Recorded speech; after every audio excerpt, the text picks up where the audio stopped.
Order, good afternoon and welcome to the Women and Equality Select Committee. Today we're holding an oral evidence session on misogyny among young men and boys as part of our wider inquiry work on community cohesion.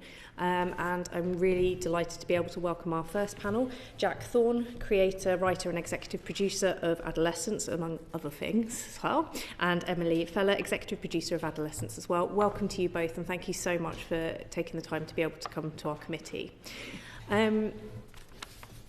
First of all, I want to say, if there is anything that you think you want to follow up before, during this committee, or you want to give a wider answer or a longer answer, please don't kick yourself afterwards that you didn't say it.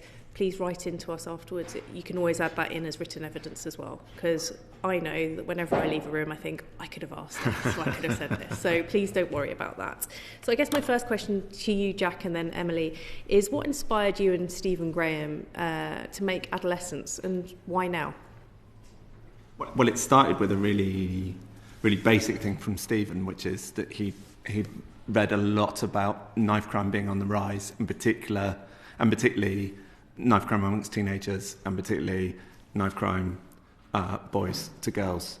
And he wanted to understand it, and he wanted to look at it dramatically. And we took that and then tried to create a drama around it, and create a drama using the one-shot template that was baked in from the very beginning, and tried to tell a specific story about a kid that commits this act. Okay, thanks, Jack. Emily? Our involvement was once Stephen and Jack had a conversation and then bought films alongside our co-production partners. Our role is really to be working with the broadcaster and with the writer-creators and then helping deliver that project. So we're involved from the beginning, through the storytelling, through to production, through to the edit. And we just felt as passionately as Jack and Stephen did about the storytelling. We felt connected and engaged as parents to want to be involved in the show. Thank you. I think that's a good way to start. Curious. Thank you, Chair. Jack, what research did you carry out when developing and making the show? What did you learn, and did anything surprise you or stand out to you in your research?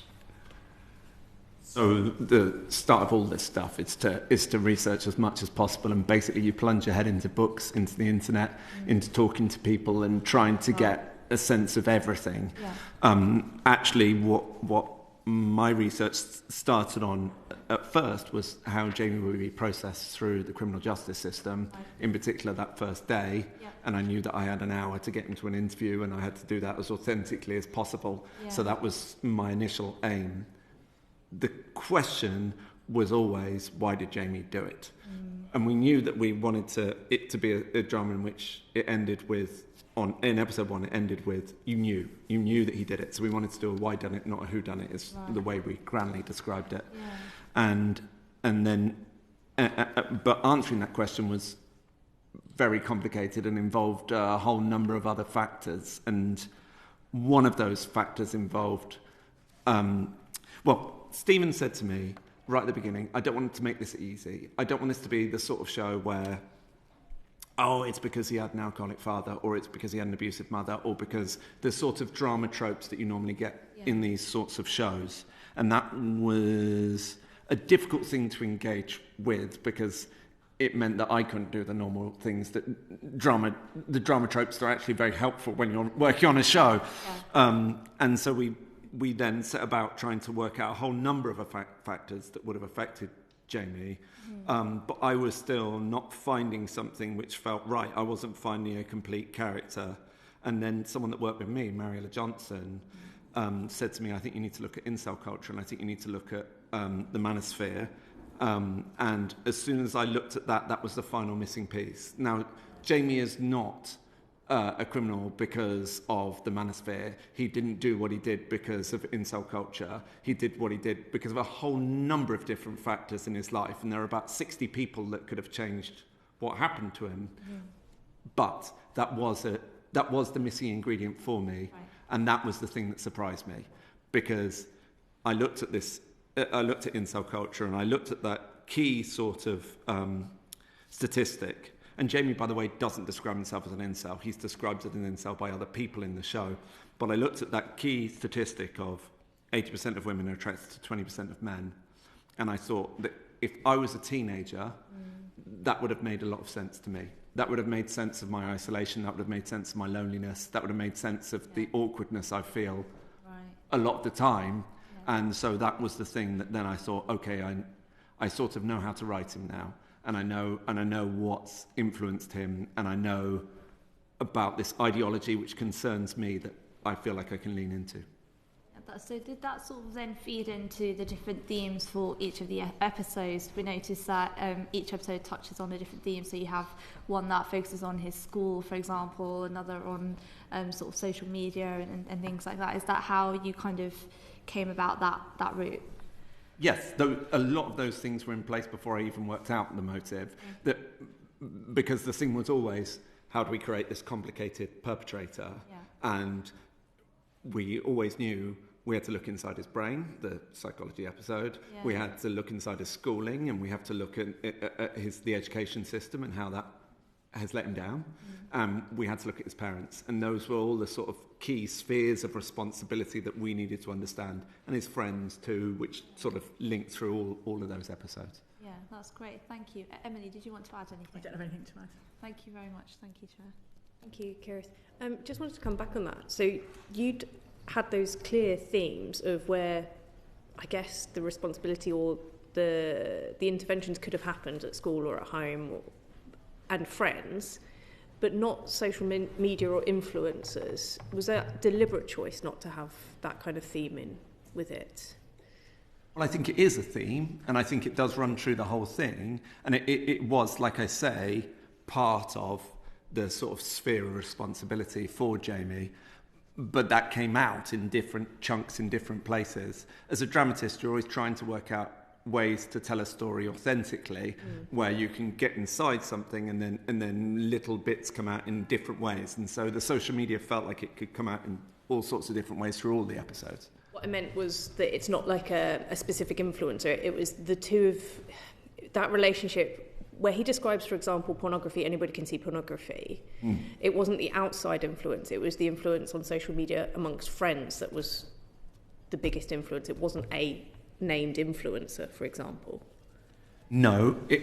There were lots of things that make up Jamie's complicated brain. And there's lots of things, if I was to describe to you what Jamie's brain looked like, it would take me 9 years to describe it, because he's a complicated mess of things, as we all are. And so all these things play a role in his head. The social media thing I thought was particularly interesting because there were ideas within it. And when I talk to kids, which is the crucial thing, there are ideas within it that really troubled me. In terms of naming influencers, that was deliberate. A couple of people talk about Andrew Tate. They're the adults. The kids don't talk about Andrew Tate. The people that concerned me when I was on my deep dive through, trawling through the internet and changing my algorithm and trying to understand what's being consumed by Jamie, were if you've got your Andrew Tates at the top of the waterfall, it was the people in the middle or the bottom. It was the 15, 16-year-olds. It was the 13, 14-year-olds talking to themselves, talking within the peer group. That was the bit that I thought would have the most effect on him. And that stuff is when, it's people that get 5,000, 6,000 hits on their stuff rather than, 10 million or whatever it is. And that was the stuff that really I thought was most troubling, and I thought that was the stuff that Jamie would take most seriously. I think that's a really interesting take, because I think in terms of the media and politics in general, we talk about the big names, and the ones that, like you just said, is the adults that we are talking about, those influencers. And I think that part was really interesting, that there wasn't that. It was, as you say, from amongst the friends and from the middle to lower level kind of influencers that were the ones that were having the impact. Emily, did you want to add anything on that? No, yes. I think that it is how Jack really described it. It was talking about the social media and the dependence on looking for answers and understanding is across everybody in all of the characters. The father, Eddie, talks about looking online for the gym and you know, what exercises he's going to do. You know, everyone is using social media, but one of the key elements and themes was how younger people who are still developing their ideas and still understanding their own identity are being influenced by everyone else around them of a similar age who are also still trying to understand their own identity. So I think that's where we got to with them. Yeah. Thank you very much. David. Thank you. Thank you both for coming in. I'll start with you, Jack, and then perhaps Emily, you can add to this as well. So you said you wanted to cause discussion and make change. So what conversations did you want to start as part of the show, and what messages did you want to convey? Well, first things first, we're dramatists, right? So we weren't like thinking like politicians when we were making it. We were trying to make a compelling drama that people would watch. And I think if Stephen was here, he would say that these things aren't as important to him as they are to me, because there were different things that were important to Stephen in the telling of this show. For me, I like drama as the starting point of conversation. I think drama works best when it poses a question, and the best bit about drama is the conversation that happens afterwards. You know, that I've always wanted to be someone that spoke to stuff that, you know, when I was growing up, things like, you know, Boys from the Black Stuff, things like Kathy Come Home, they spoke to me heavily, and I've always wanted to make the sort of shows that provoke those conversations. In terms of the conversations that I hoped would happen after the show, they've happened at a faster rate than I could ever possibly have imagined. And the conversations, I think, work on all sorts of different levels. It's the conversations on the sofa. You know, I grew up watching EastEnders with my mum and talking about it with her afterwards. I still remember the stuff that we talked about and what it provoked in me and the lessons it taught me about my own humanity. And then conversations in the classroom, and I've been lucky enough to be part of some conversations in the classroom since the show aired, and it's been really interesting, the things that have been provoked through those conversations that have led to a little bit of change, just in the way that classroom management might work. In terms of at national level, at government level, I do think we need to think about children's access to social media, and I do think that what Australia is doing in terms of age of consent, you know, social media age of consent, is really exciting, and we should be talking about that, because it is the Wild West out there, and boys are hearing things, and girls are hearing things, which are really troubling and do affect them, and not just in the form of harm, not just in the form of, like, you know, that they go out and do harm to other people. They also do harm to themselves through it. You know, the amount of boys that I've talked to before and since about the way they look and what they're supposed to look like and how long they're supposed to spend in the gym and things like that. You know, there's a tremendous anxiety and a destructive quality to the internet, which I think we, as older people, do not understand, and that they're right in the middle of, and I wish we were looking for ways to save them from it. Thank you. Emily, did you want to add anything? I think that Jack's right. This is a form of entertainment, and I think that that's what we do. We want to entertain, we want to engage with an audience, and certainly one of the things that I felt really passionately about myself was the representation of the parents and the family around the children.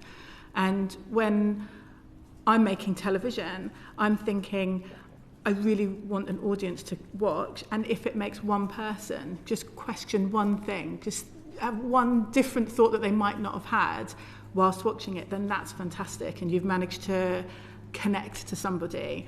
And that's what we've done, but in droves and beyond our sort of wildest imagination. What was your one thing you wanted to ideally get out of this for the audience?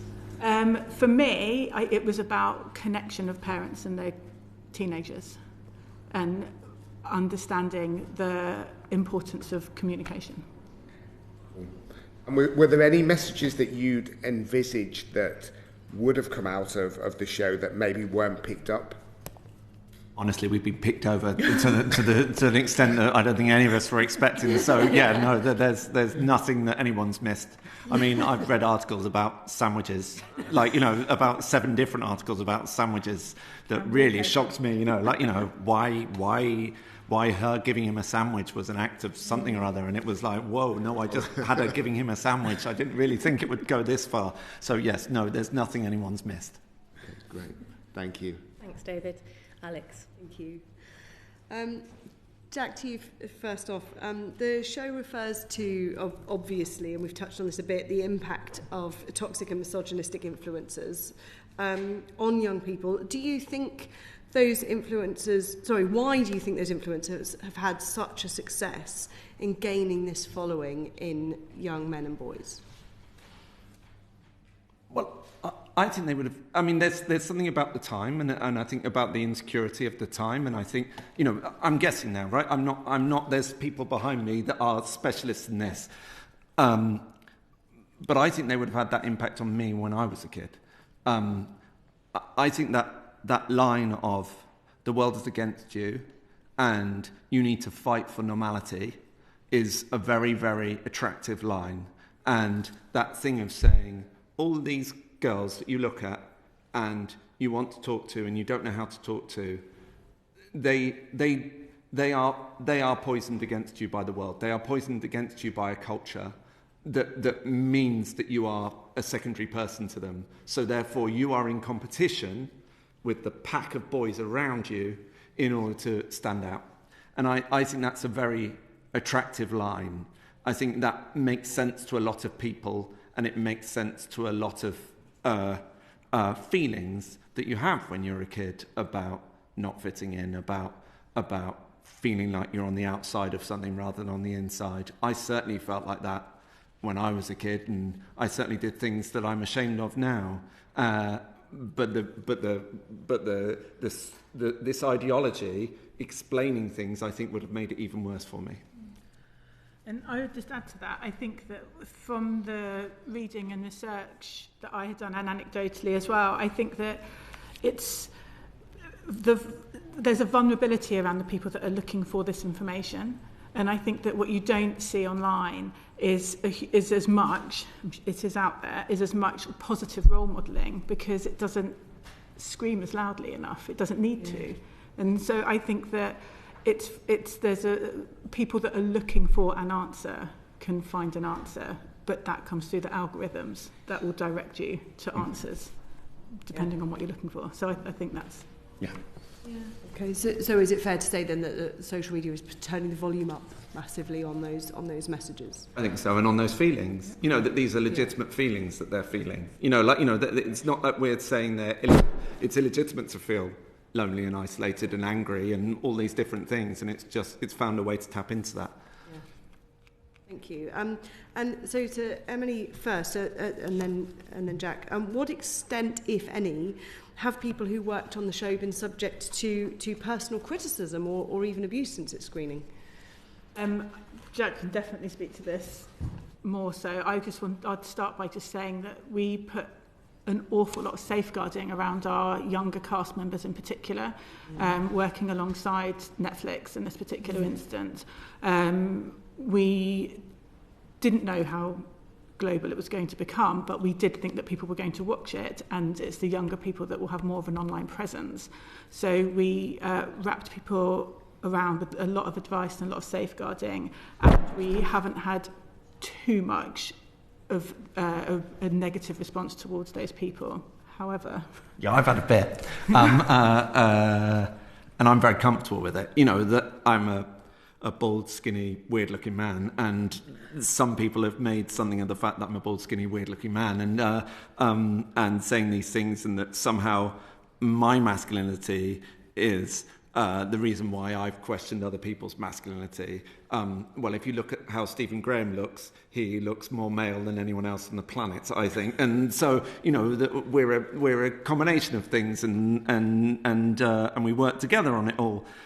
So yes, no, my looks have been put under the microscope a little by it all, but I'm absolutely comfortable with those questions being answered. And that's the thing when I talk about boys feeling like they need to look a certain way. When I grew up, my role model was Jarvis Cocker, right? And Jarvis Cocker made it okay to look like I do. If you're being told constantly the only way that you can have any legitimacy is if you've got muscles, that's hard for some boys. I would have found it very hard because I don't grow muscles very easily. So actually the criticism that you've been getting is the same symptom of the problem. Exactly. That the show is highlighting. Exactly. Right? So it's exactly. an exacerbation. Okay, so my follow-up then is some of the criticism of the show. There have been suggestions that the show maybe wrongly portrays incels to be violent, whereas in practice incel violence is rare. That's how the criticism goes. Is that a criticism you accept? Jamie doesn't describe himself as an incel. So Jamie isn't an incel committing violent acts. Jamie is described as an incel by others. Yeah. So it's a totally different thing. And no, we're not suggesting that incels commit violence. And we're not suggesting people who consume the manosphere stuff commit violence. What we're suggesting is that this combination of factors affected this boy in a very negative way that led to this harm being done. Did you have anything? I don't have anything to add. Thank you. Thank you very much, Alex. Christine. Thank you very much. First of all, apologies for coming in late. Can I say how much I enjoyed the programme? I found it incredibly thought-provoking. The Prime Minister actually said that as a father watching the show of this teenage sons and daughter, it hit home hard. And after he said that, it was made free for viewing in UK secondary schools. But I wanted to ask, Emily, schools weren't intended to be your primary audience, weren't they? So with everything that you learnt about teenagers and your research and everything that's happened, the political reaction, do you think that watching Adolescence in a school environment is the best way for children to learn from it? You're absolutely right. Having it accessible to schools was... I don't think I've really heard of many dramas at all where that's happened. So it's a fantastic, thing for Jack and Stephen to have achieved with it. I think my feeling around that is it isn't a problem with the children. It isn't a problem with the school. I think that if watching the show allows a stepping stone for adults to have these conversations with each other, with the young people, for young people to have conversations with each other, then I think that it's a fantastic thing to be happy to go on. I think that to discuss the themes around it, I think to support that watching experience, to understand why people are watching it, then I think that it would be a really fantastic opportunity. Do you think it needs a more structured debate possibly in schools around it? I'd imagine, I really can't speak on behalf of the schools, I imagine no one was planning on just going in and pressing play and walking out the room again. I would imagine that there is a conversation to be had, and I do think that would be an important part, because I think otherwise, again, we're sort of outsourcing young people growing up without facilitating that discussion. Jack, did you have any thoughts on that? Yeah, I think we're a big question mark, and the answers are through discussion. And so we're not suggesting that we're the answer to anything. And so if there isn't a conversation as part of it, then it doesn't work.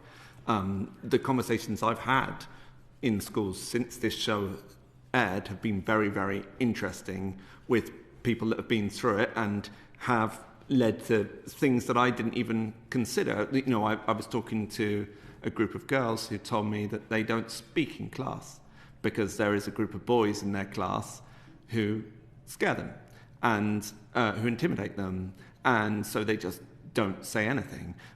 Those sorts of conversations happening within a school environment so that the school can challenge that and change that could change education for them profoundly. It isn't the show that's done that, it's the conversation after the show that's done that. And I would just add to that an anecdotal discussion point, but just a conversation that I had been a part of with someone who was a secondary school head teacher of a large secondary school in Manchester, who didn't actually know what I did as my job, was saying, you know, it was very sort of felt as though the show sort of was shining a light just on schools, and it's not the, you know, it's really down to the parents and the families. And so for me, I think if you can engage people like that in this conversation, then hopefully that might allow, again, those people to search for answers. As Jack said, we're not offering the answers, we're just hoping this conversation has been started now.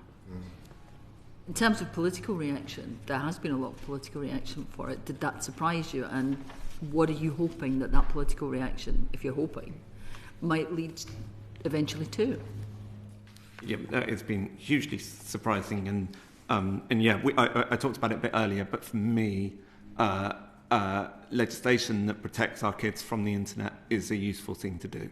I wouldn't be so bold as to say what that legislation should be, but I think it should be larger than the stuff currently under discussion. And I do think that what Australia is doing is very bold and very interesting. And if they can pull it off, I hope that other countries, particularly ourselves, would follow it.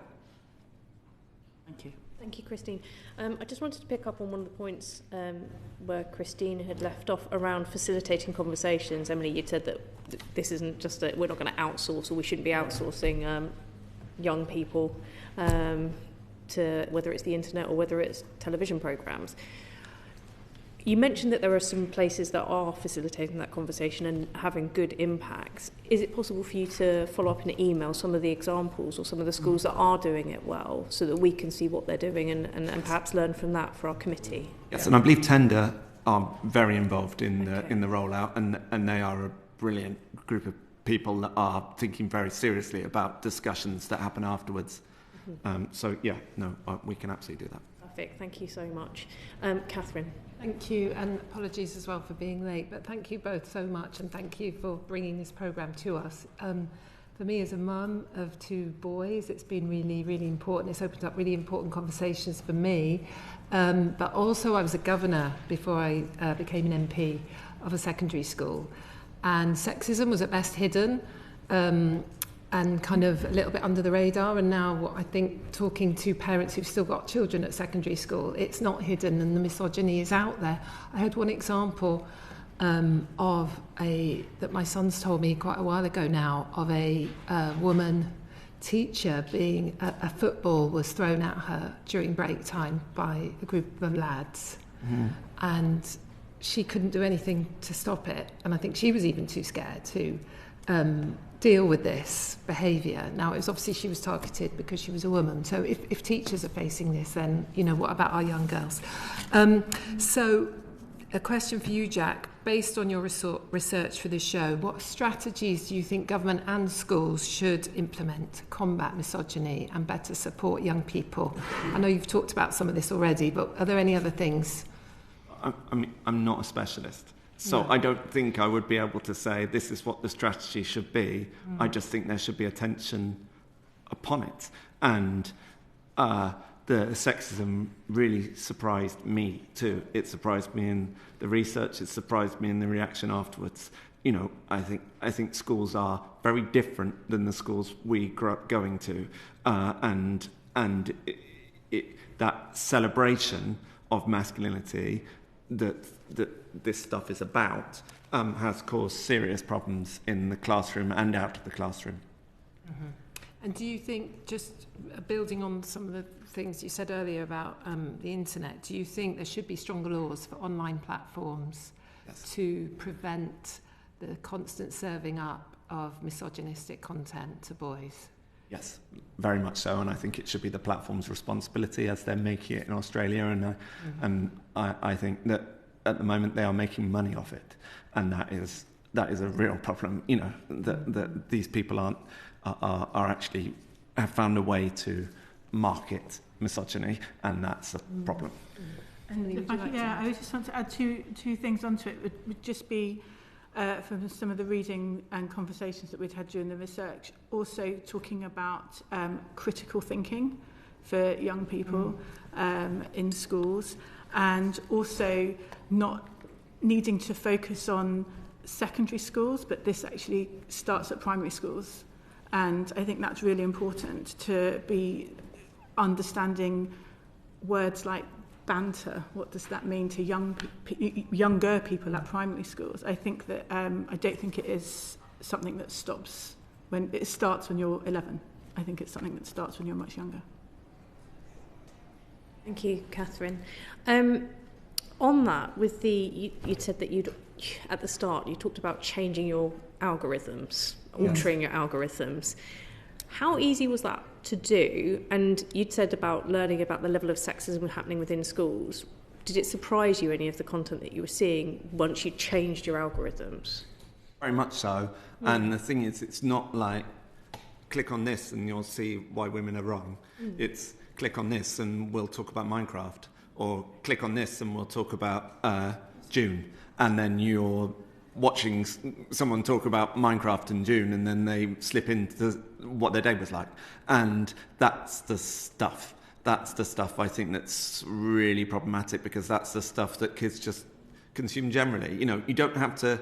And in terms of changing my algorithm, no, it didn't take long, though it still has an impact now. So, I've kept those accounts. I lurk. I'm a lurker rather than I don't declare who I am.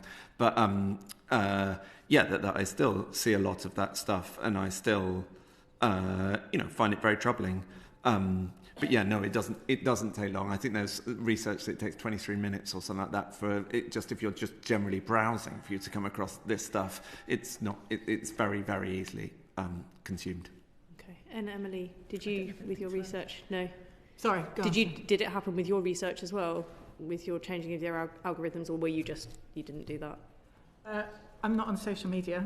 Oh. So I don't... There's this collective sigh of envy, I think, probably around this table, yeah? I don't have... I will have an algorithm through many other things, but specifically on social media, I wouldn't have had different videos coming up to me because I don't look... All that stuff was my responsibility. Your responsibility, yes. Okay. So you can't unsee those things. In terms of marketing misogyny, how are they making their money? Is it through advertising? Is it through some of the influencers promoting things? Or how are they or is it you're talking about the platforms making the money out of? Yeah, I think I'm talking about everyone making money off the whole thing. And again, I'm not someone that's specialist enough to be able to answer that question. Okay. And in terms of the social media used, what sort of social media was primarily being used by young people? I went all over. I was on X. I was on TikTok. I was on Insta. It was everywhere. It wasn't like you can say, oh, it's this spot or this spot. Okay. I mean, it's just that we've had evidence from faith groups as well as part of community cohesion, and they had said that there's been a notable change.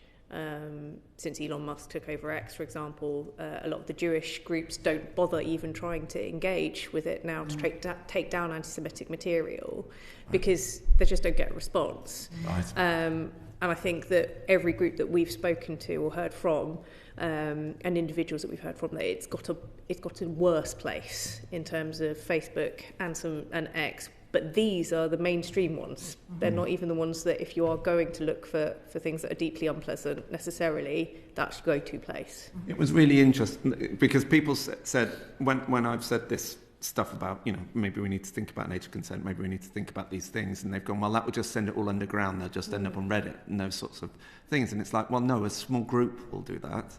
And that small group have already been polluted, and it's about protecting my kid's 9. It's about protecting the kids that are just growing up and are just consuming things because they're consuming things. They're not going looking for this stuff, and that's the stuff that worries me. It's where it comes inadvertently at you rather than you look for. If you look for Andrew Tate videos, then you should watch Andrew Tate videos. It's when you're looking because my son is a huge fan of Tim Burton.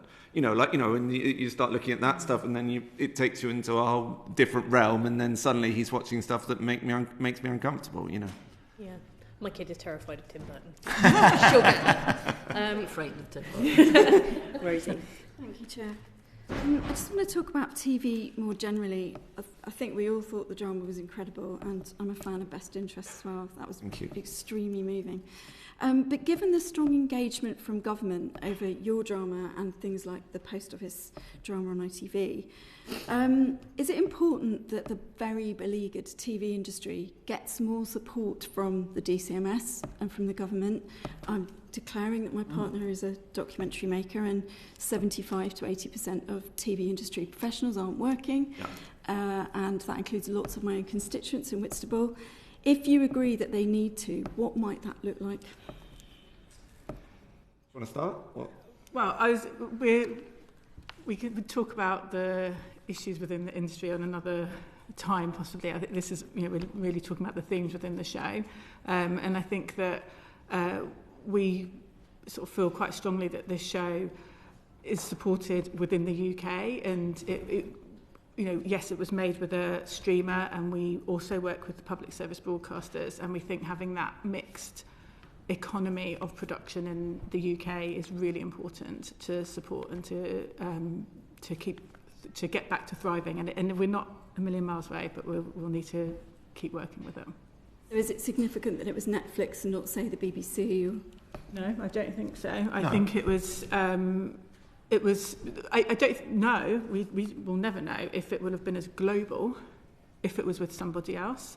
However, we had a fantastic working relationship with the platform on this particular show. But as you mentioned, a different show that Jack's worked on, a different shows that Warp have worked on, it's important for us that this mixed economy of broadcasters stays and works well within the UK. I think TV's become quite conservative. I think the reason why TV's become quite conservative is because we are frightened about how to get international finance, and often if you're trying to do something a bit wilder, it becomes very hard to attract international finance, and it's very hard to make something for BBC or Channel 4 or ITV without international finance. And I do worry about the next generation of writers, that they will be told the way to make a show, get a show made, is by putting a murder in it. And I say that as someone that's just written a show that's got a murder in it. Adolescence has a murder in it. But, that if we want to create a thriving cultural industry, then we need to be allowing writers to write whatever interests them, be that ice dancing or be that, postal work. And at the moment, because of this squeeze on PSBs, that is becoming very hard for writers, and I do worry for them, and I'm fine. People in my generation, there's a lot of us that are fine. The younger ones, where they've got new stories to tell that will change the way we think about their generation, they're perhaps not being given the same scope that we were, and that does concern me. Thank you. Do you think it particularly impacts newer writers coming up from different sectors of community, working class writers, for example? Yeah, absolutely. Yes.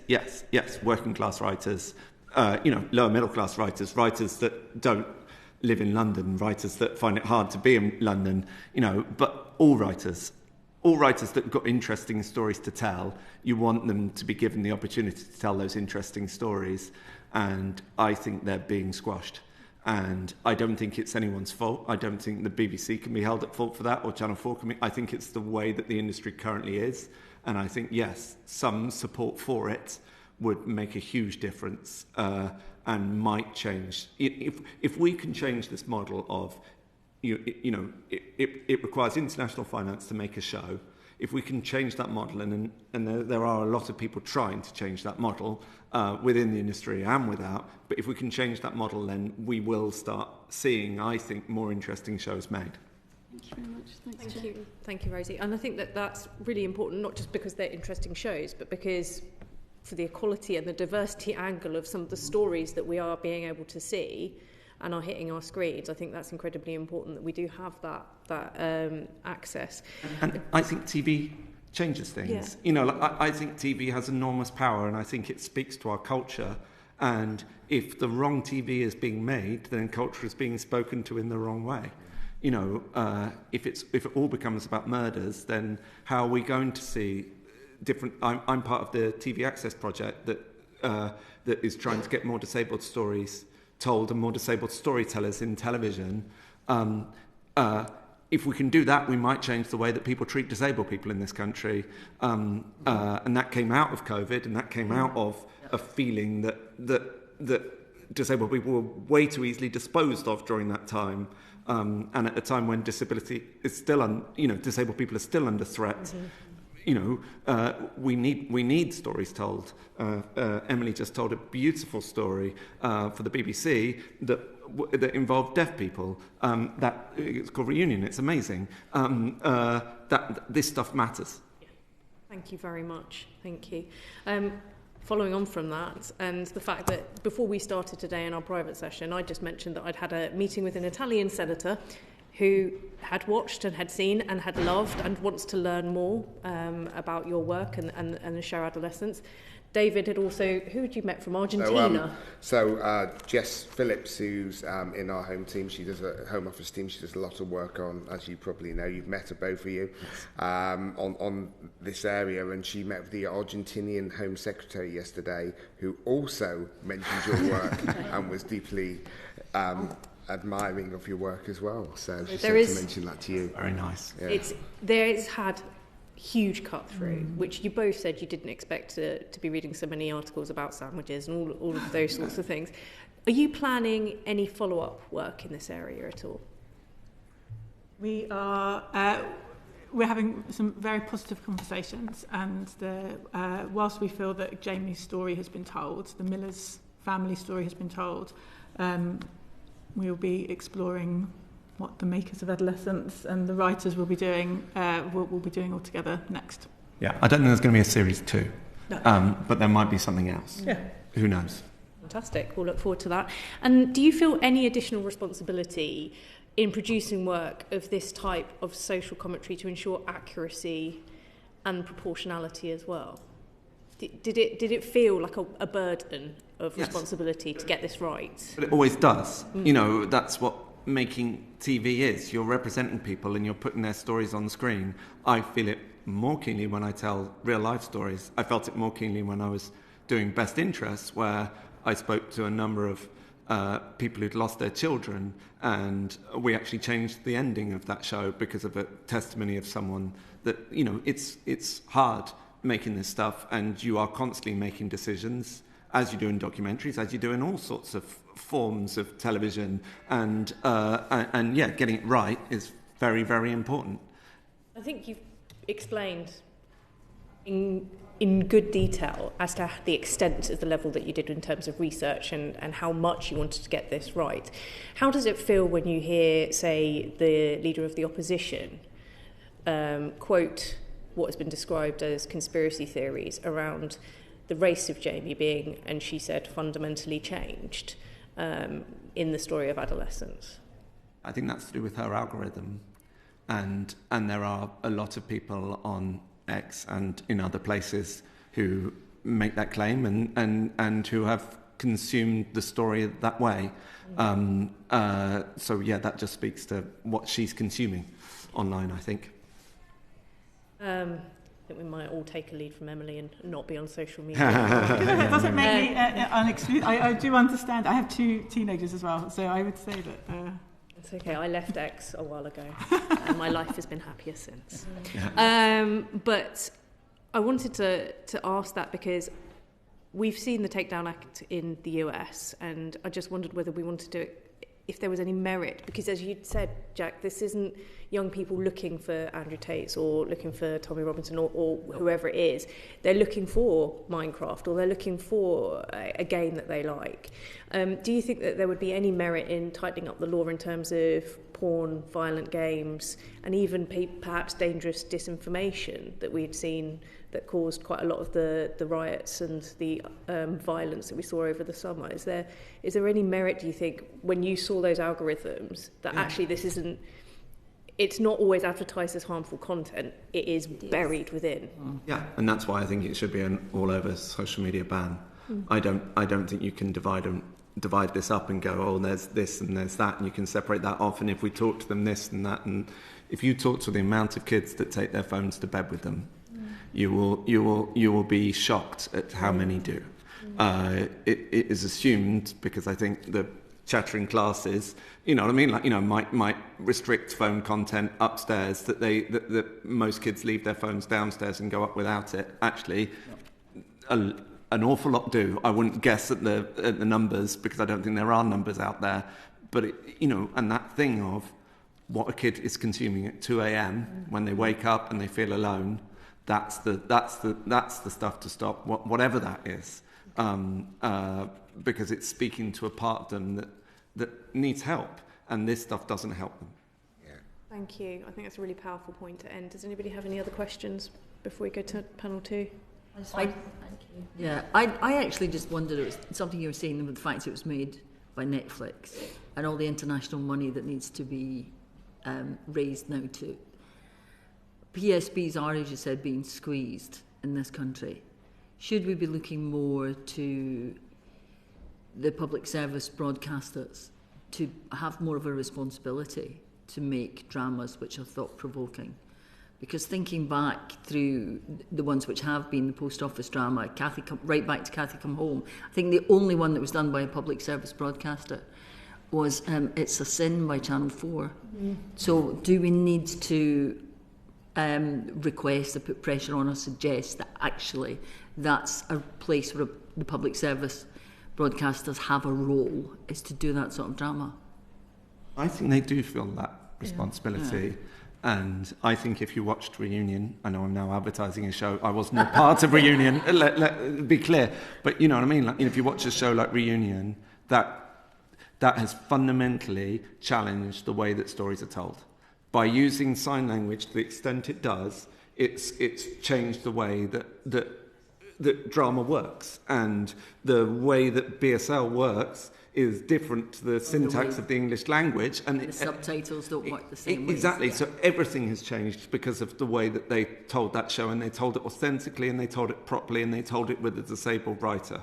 So I don't think it's that no one cares. I think it's that it's really hard to make a show that has an impact. I've tried for a very long time, and you can have little impact, and you can have little impact, and you can have little impact, but what catches fire, you don't know. I would say I May Destroy You was made by the BBC. That had a huge impact. You know, there's a whole number that I could list that I think, you know, challenged our traditional forms of storytelling, and that came from all sorts of different places. Everyone who works at Netflix came through public service broadcasting.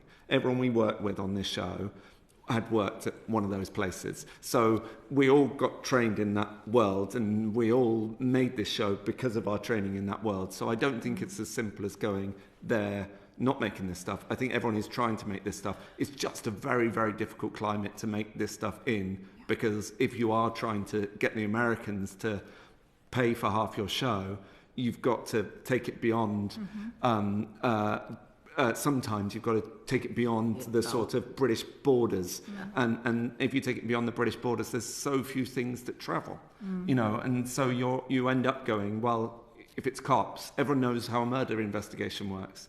Do you know what I mean? Like, you know, if it's, you know, it's just about the easiness of storytelling. Yeah, and I would just add, I think that if we had approached this as a drama about social media age of consent, you wouldn't have watched the same show. Yeah. Yes. And I think that's really important. I think that it really, and that, without sounding too whatever it is, it's really about entertaining and engaging our audience. And if the themes that we discuss for hours, and you discuss even more for hours, even more than that, if they get picked up, then that is absolutely fantastic. That's brilliant. And if it's seen as a piece of entertainment, that's, you know, fantastic too. But I think that it's important to, I think the BBC, ITV, Channel 4, Channel 5 do look to create conversation with their shows. I should confess, I came up through public service broadcasting. Thank you very much, Emily and Jack. I'm really grateful for your time, and thank you for what you've created, which is not just a fantastic and thought-provoking and incredibly moving show, but a conversation which I think all needed to be had, and I'm really grateful for your time today. Thank you very much. Thank you very much. Thank you. Thank you.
Thank you, and thank you to our second panel.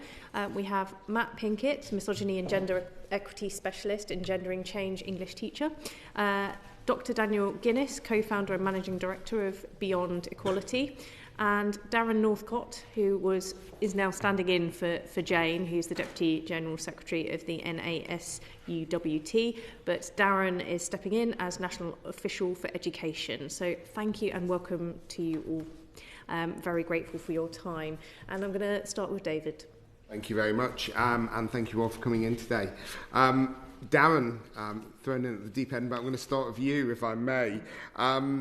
Just thinking about misogyny in schools, what kind of misogynistic behaviour are you seeing in schools between pupils? And do you think the level of this behaviour is changing, either increasing or decreasing? That's a really important point. Our members report to us consistently and more than they ever have done misogyny in schools between pupils, but also, I think, picking up on the question that was raised earlier, between pupils and female members of staff as well. So misogyny is becoming a very unfortunate but more deeply rooted characteristic feature of too many of our schools. That's the very clear message from our members. Matt, do you have any views on this? Yeah, I totally echo the what was said about the misogyny and the sexual harassment that's happening to female staff. It's rife. I don't think there's enough being done to protect female members of staff. In keeping children safe in education, there's guidance as to what constitutes child-on-child sexual harassment, but I can't find, I might be wrong, but I can't find any documentation which outlines to members of staff exactly what constitutes child-on-staff sexual harassment. In fact, I often think that as teachers we're expected, because we're adults, oh, that boy's just put something in my body, or that boy has just called me a name. Well, I'm the adult, so, and he's just a child, he's just learning. The amount of female teachers I've spoken to who have been sexually harassed, physically sexually harassed, and I mean it when I say women have had things put in their bodies by children, and then the day later or even an hour later they're expected to carry on teaching that child.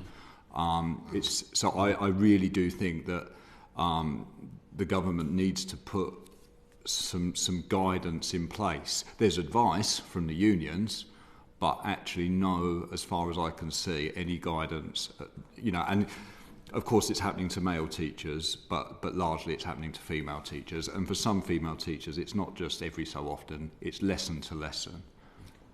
I just want to jump in on a couple of points you both made. So I think you're both in agreement that there seems to be a rise in this type of behaviour in schools. What do you think's fueling that rise? I think we've just had a really interesting session about a TV drama, but a very important one that I think has touched on many of the contributory factors that we're seeing behind this rise in misogyny in schools. I think one of the really important themes that was touched on in the evidence we've just heard was that, yes, social media plays an important part in that. Sometimes it can be an accelerant, but there are a whole range of other influences on children and young people that can lead to profoundly inappropriate behaviour. So social media is a really important aspect of it. That's absolutely right. But it's directed and has more of an impact on particular children who are vulnerable to those kind of messages. And again, that, I think, reflects what a lot of our members tell us about why children begin to exhibit these behaviours with all the problems that we know come with them. Okay, thanks. And Matt? Yeah, I think many boys are confused as to how to be a man, and many boys do want to be men. From age 11, they cannot wait, for that first pint with their dad or whatever. They're performing a masculinity, and on one hand they're hearing all these mental health campaigns saying that boys need to talk more. They talk, and then either nobody listens or all their friends poke fun at them. They're told, you don't have to be strong, and yet it's always the strong boys that get picked for the team. So I think many young boys are struggling to navigate masculinity. I've had boys come to me and say things like, am I allowed to hold doors open?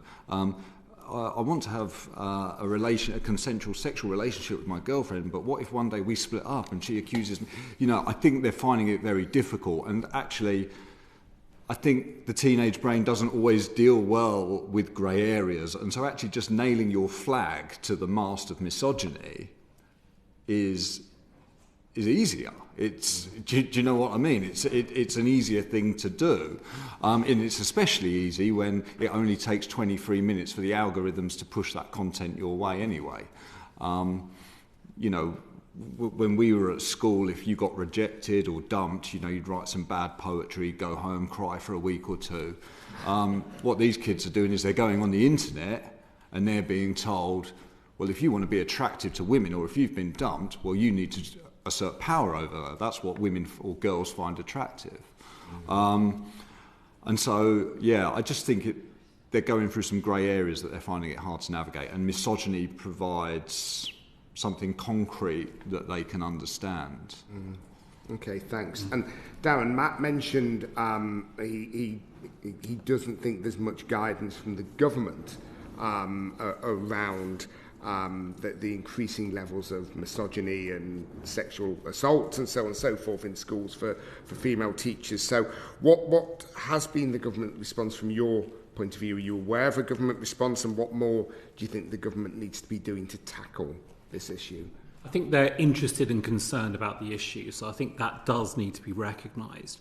I think it's a challenging issue, but I think they do want to engage and help work with stakeholders, work with us, work with others, to try and develop some advice and guidance in this area. This kind of sits within a number of different areas of policy. So clearly it's about behaviour in schools, and that's important. Some of the behaviours that we're talking about would be addressed through schools' behaviour policies. But it's also about safeguarding as well. So we're talking often about children who in other ways are quite vulnerable. And so to what extent are there the services, systems, early intervention mechanisms in place to make sure that children who are vulnerable and their families get the support that they need? Because perhaps one of the messages from Adolescence and some of the other accounts that are relayed, if you like, of this issue is you've got children and families that are vulnerable.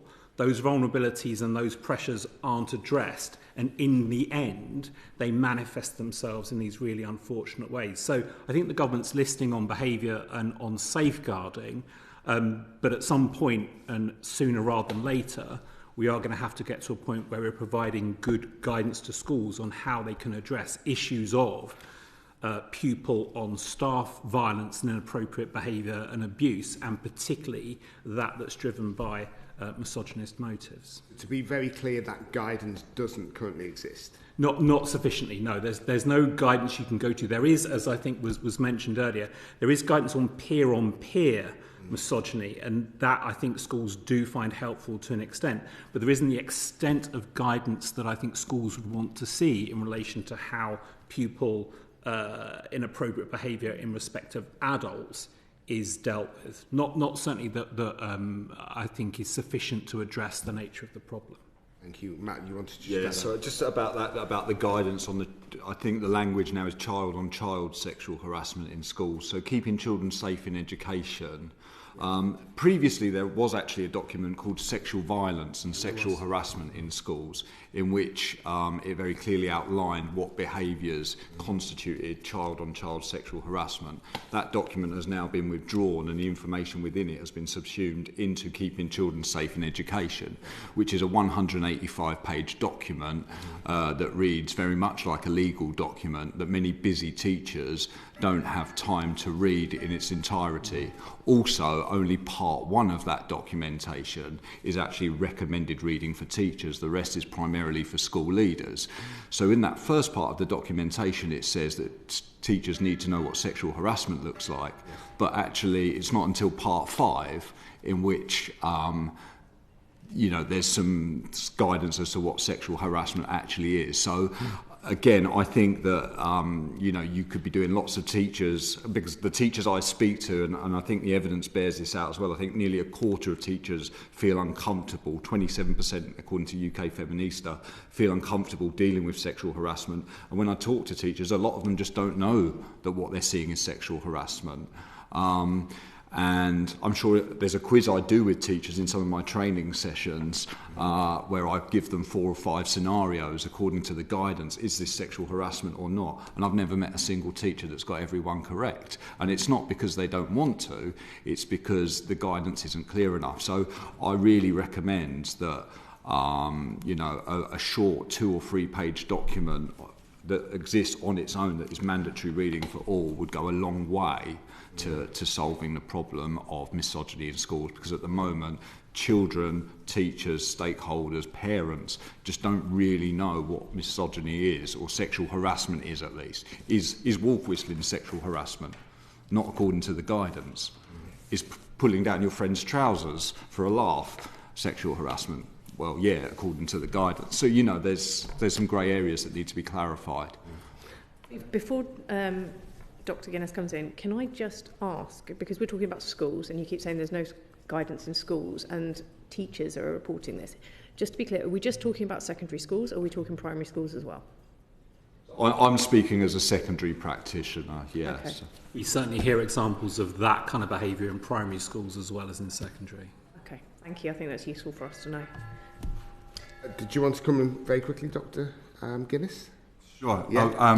Very quickly, yeah, it will be my ambition for sure. Yeah. I think there's something really important to see here about the different forms of misogyny that are coming out, and actually how it includes things like objectification and sexualization, both of young women and girls in the class, but also of teachers.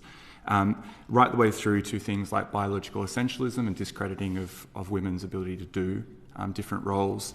And that there's often here contradictions that are coming up for young people. And I think this was one of the great things that came out of the television drama Adolescence, right? Like those contradictions where the boys be reporting back to us at the same time that the girls are outperforming them and far cleverer than them in classroom and keep on getting these plaudits, and at the same time that women are inherently not as smart as men. And it's those sorts of contradictions are quite difficult to challenge, because it's not a factual piece of information that we need to provide to young people here. It's a different type of education. And this is, we can see this in other parts of tackling this misogyny issue. It's not an information shortage that young people have. Now that over the past 10 years, we've seen a massive increase in the level of knowledge of the young people that we work with. And we work across, we're working with about 7,000 different young people a year. They're aware about these issues. Social media has actually helped in that regard. However, how they respond and understand the sorts of discussions we talk about are very variable, and quite often for them, it's they're seeking out to behave at a low level. They're seeking out to behave in these misogynistic sort of ways as a form of humour and as a form of trying to gain social capital amongst their peers, and that's leading to a broad normalisation of these sorts of behaviours amongst those cohorts. So what we need to be doing here is actually seeing this as being a primary prevention issue, as opposed to something where we're working only with the people who are already at like a extreme violence or extreme form of misogynistic type of attitude. We need to be addressing this right the way across the school, and I would say a lot of that work gets dumped on teachers without additional training, without additional support. Or with not very much, as we've already heard. And there's a huge role there for organisations like us and other experts who specialise in this work. And what's more, there is some responsibility that school teachers, other staff and parents have to take for their responsibility in actually reproducing some of these problems. Like if we run focus groups with girls or young women in schools, they'll often report back some of the gender differences in behavioural management that impact upon them, that can actually reinforce some of the sexism in classrooms. They'll report back in the most extreme examples about male teachers commenting about their appearances in front of the classroom. So these things, I'm not saying this is happening at every school and everything, but these are issues that might not be on the radar, that we need to make sure we say this is not just the young people have a problem that we're trying to fix, but we need to actually build up these institutions with proper resourcing and proper support from top to bottom. Thank you very much. And just a final question from me. you've obviously heard the evidence from the team from Adolescence, and you mentioned it as well, Dr. Guinness. Obviously, the government's desire is for this show to be shown in all secondary schools. Do you think this is a good idea? Do you think it's a supportive idea for starting to open this conversation up? So we'll maybe start with you, Darren, and then just go quickly along the line. Obviously a really powerful resource, and I think it's led to a lot of interesting conversations. I don't think you'd want to mandate that every school should be showing this particular drama. They may have other approaches that they might want to adopt. So as a union, we certainly wouldn't say you should do this, but I think we would very strongly commend it to schools to think about it. But also the point that I think was raised in the previous evidence session is really important. It can't just be a question of just showing the drama and that's it. There has to be a structured conversation and dialogue around it. I really was taken with the comment that the show itself is a question mark. It's not a series of answers, and it should be a prompt for, if it is used, it should be a prompt for discussion. But I think the evidence of schools that have used it in a thoughtful way is that it does prompt conversations and discussions among the pupil population that sometimes it's quite difficult to commence or begin or to stimulate. So, as I say, I think it's quite a powerful resource, and schools are using it and using it well. Would anyone else like to contribute? Yeah, absolutely. The themes are very important, and we need to have conversations about the themes, but we should have them in ways in which are well-resourced, that are expertly guided, that are best practice. And for schools to do that via showing a TV program, I think is going to be very challenging. I agree, it's up to the schools to make that decision, but it's going to be very challenging. I think if it's a question mark, the question mark has really hit home for the adult population, and I would prefer to recommend it to teachers and parents and have a conversation with them about actually how do you help your young people. Because we know that when we speak to young people in our youth advisory groups, they can recognise the stories, but they don't recognise necessarily themselves in that character of Jamie. They're at a distance from that character, even though he's a crucial character for us as a society to understand, as are those other young people in that show. Interesting, thanks. Thank you. Thank you very much. Okay. Thank you. Kiris. Thank you, Chair, and thank you all for coming in. We heard the first panel there mention the manosphere. So, Matt, I was really interested from your experience, to what extent do you think social media is having an impact on misogyny amongst young men and boys? Yeah, I think it's having a huge impact. I think when the boys I do workshops with and the boys that I speak to up and down the country, the older they get now, as I think Jack mentioned in the previous panel, Andrew Tate is actually a bit of a joke now for those older boys. Also, interestingly, the popular boys. It's not the popular boys that like Andrew Tate. Andrew Tate teaches boys how to be strong and good looking, and the popular boys, rightly or wrongly, are already that in many school communities. But yeah, it's lower down again, I think Jack said, it's influencers on YouTube with just 6,000 followers. There's lots of copycat Andrew Tates, and I do think actually I wouldn't go as far to say that Andrew Tate isn't the problem. I think if we can tackle Andrew Tate and his pernicious influence, then it sends a good message to all those who are trying to grift and earn a quick buck by copying his model. For me, it's not actually the overtly misogynistic stuff. I think there's issues on there like body image. I think the emphasis on dating. I even think the mainstream media, things like Love Island, where people are talking and using phrases like body count, which is a military term for how many people you've killed to refer to how many people you've had sex with, which is deeply problematic. And the fact that lots of parents and teachers are watching this programme with unbridled glee and talking about it.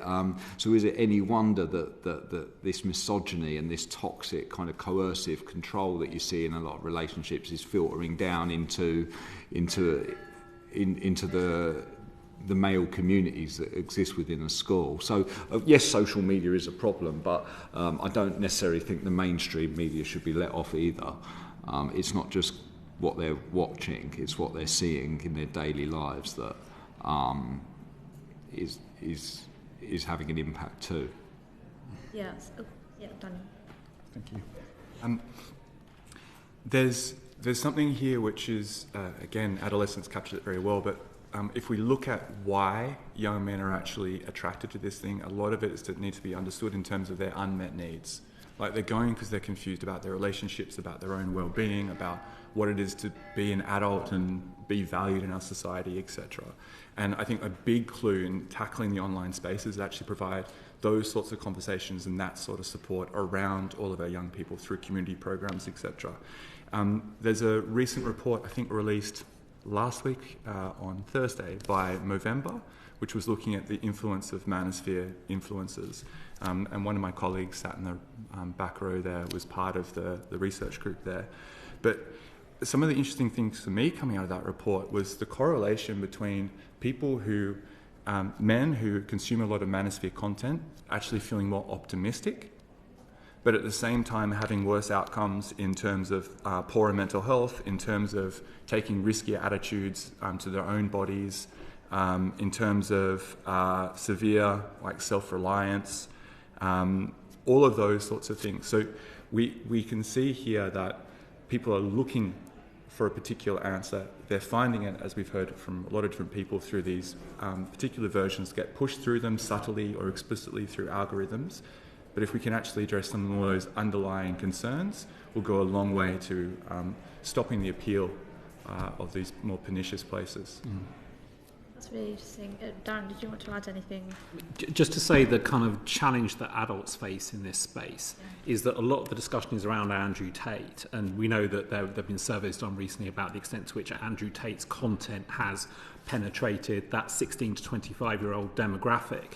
But I thought it's very interesting, some of the commentary around adolescence was that some of the children who are maybe in that younger phase, so say 12 to 16, didn't really know who Andrew Tate was. And if they knew about Andrew Tate, he was someone who they knew people who were older than them talked about. So it's so fast moving, and it's a real challenge, I think, for staff working in schools, people working with children, to try and make sure that they understand what's current and what's having an impact now. And again, that's something you often hear from teachers.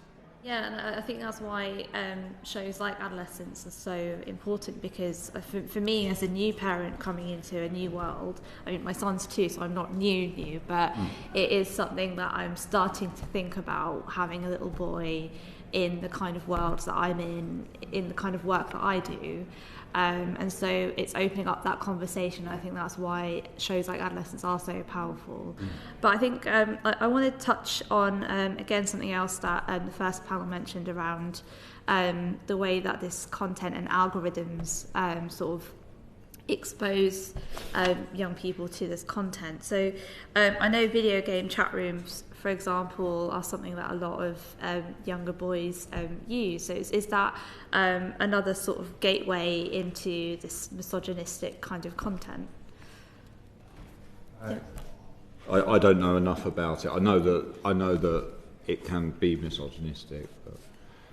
Yeah, and I'll have a look and send the report across, but there was a recent report that I was reading just in terms of how quickly the chat rooms, people are actually exposed to content which is either overtly sexual or misogynistic or racist and things like this that are coming up in chat rooms. I also know that there's a lot of work being done by those sorts of spaces, particularly like AI regulation of comments and of verbally made comments.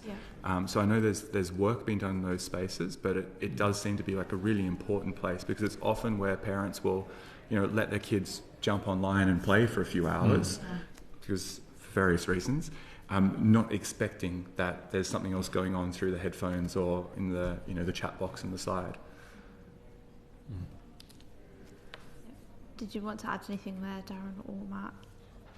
I think maybe we might come on to this in terms of, what can actually be done to address this problem. And I think that example maybe of game-related chat rooms, I think shows that part of this has got to be, I think you were talking earlier about critical thinking, about how children, young people can be given the skills and the tools they need to reach their own sound judgments about what they're confronted by. That seems to me to be at least part of the solution here. So how can young people perhaps test the veracity, let's say, of an assertion that they come across online or in a chat room?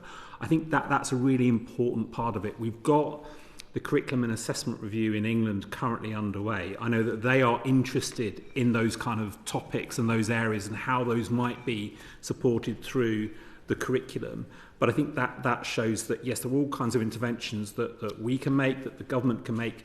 But I think if we can give young people the confidence and the ability to maybe engage more appropriately with the material that they encounter, that might be a big part of getting to a better place. Yeah, Daniel. Particularly because the subcultures around each of these places are very different. And also constantly changing. So we're not going to be able to actually, no teacher, no educator whatsoever is going to be able to say this is everything you're going to encounter and what it means and what it might be interpreted as. That's in constant flux. So it's much better to upskill the young people to do that work for themselves. And our experience as an organisation is they actually A, enjoy it, and B, really can do that work quite successfully if given the space and a couple of tools. Yeah, and I guess it's especially important when we're sort of quickly realising that access to this kind of content and these kind of cultures is quite insidious actually in the way that it's consumed. I wanted to come back a little bit about and talk about misogynistic influences. Matt, I think you touched on this earlier, but why do you think this misogynistic influence? I think Jack mentioned this marketing of misogyny. Why is it so successful? Why is it taking on? I think that I think that so much of teenage life is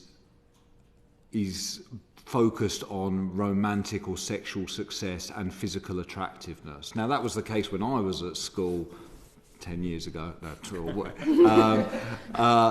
But, now with social media, even the positive influencers, I'm not talking about all of these toxic ones and the alpha bros, even the good guys, they've all got these six packs and, these beautiful girlfriends and wives and beautiful homes. And this is the kind of stuff that kids are seeing all of the time. And, when they get into the school environment, your status in the student hierarchy is determined by how attractive you are to members of the opposite sex. Now, if you are someone who has not found their feet in the dating game at 15 years old, 16 years old, what these toxic influencers do is, firstly, they provide an explanation for your lack of success. Things like the 80-20 principle. Okay, well, you're, as a man, you're disadvantaged anyway. So not only does it provide an explanation, but it also provides a way out. Give me £5 a month, sign up to my blog, and I'll tell you how you can obtain wealth, how you can assert yourself over women, how you can look good. I'll give you a gym program. They're monetizing it. So I think it provides very useful explanations for their failures, and also a way out of it. And there are many ways for boys to fail.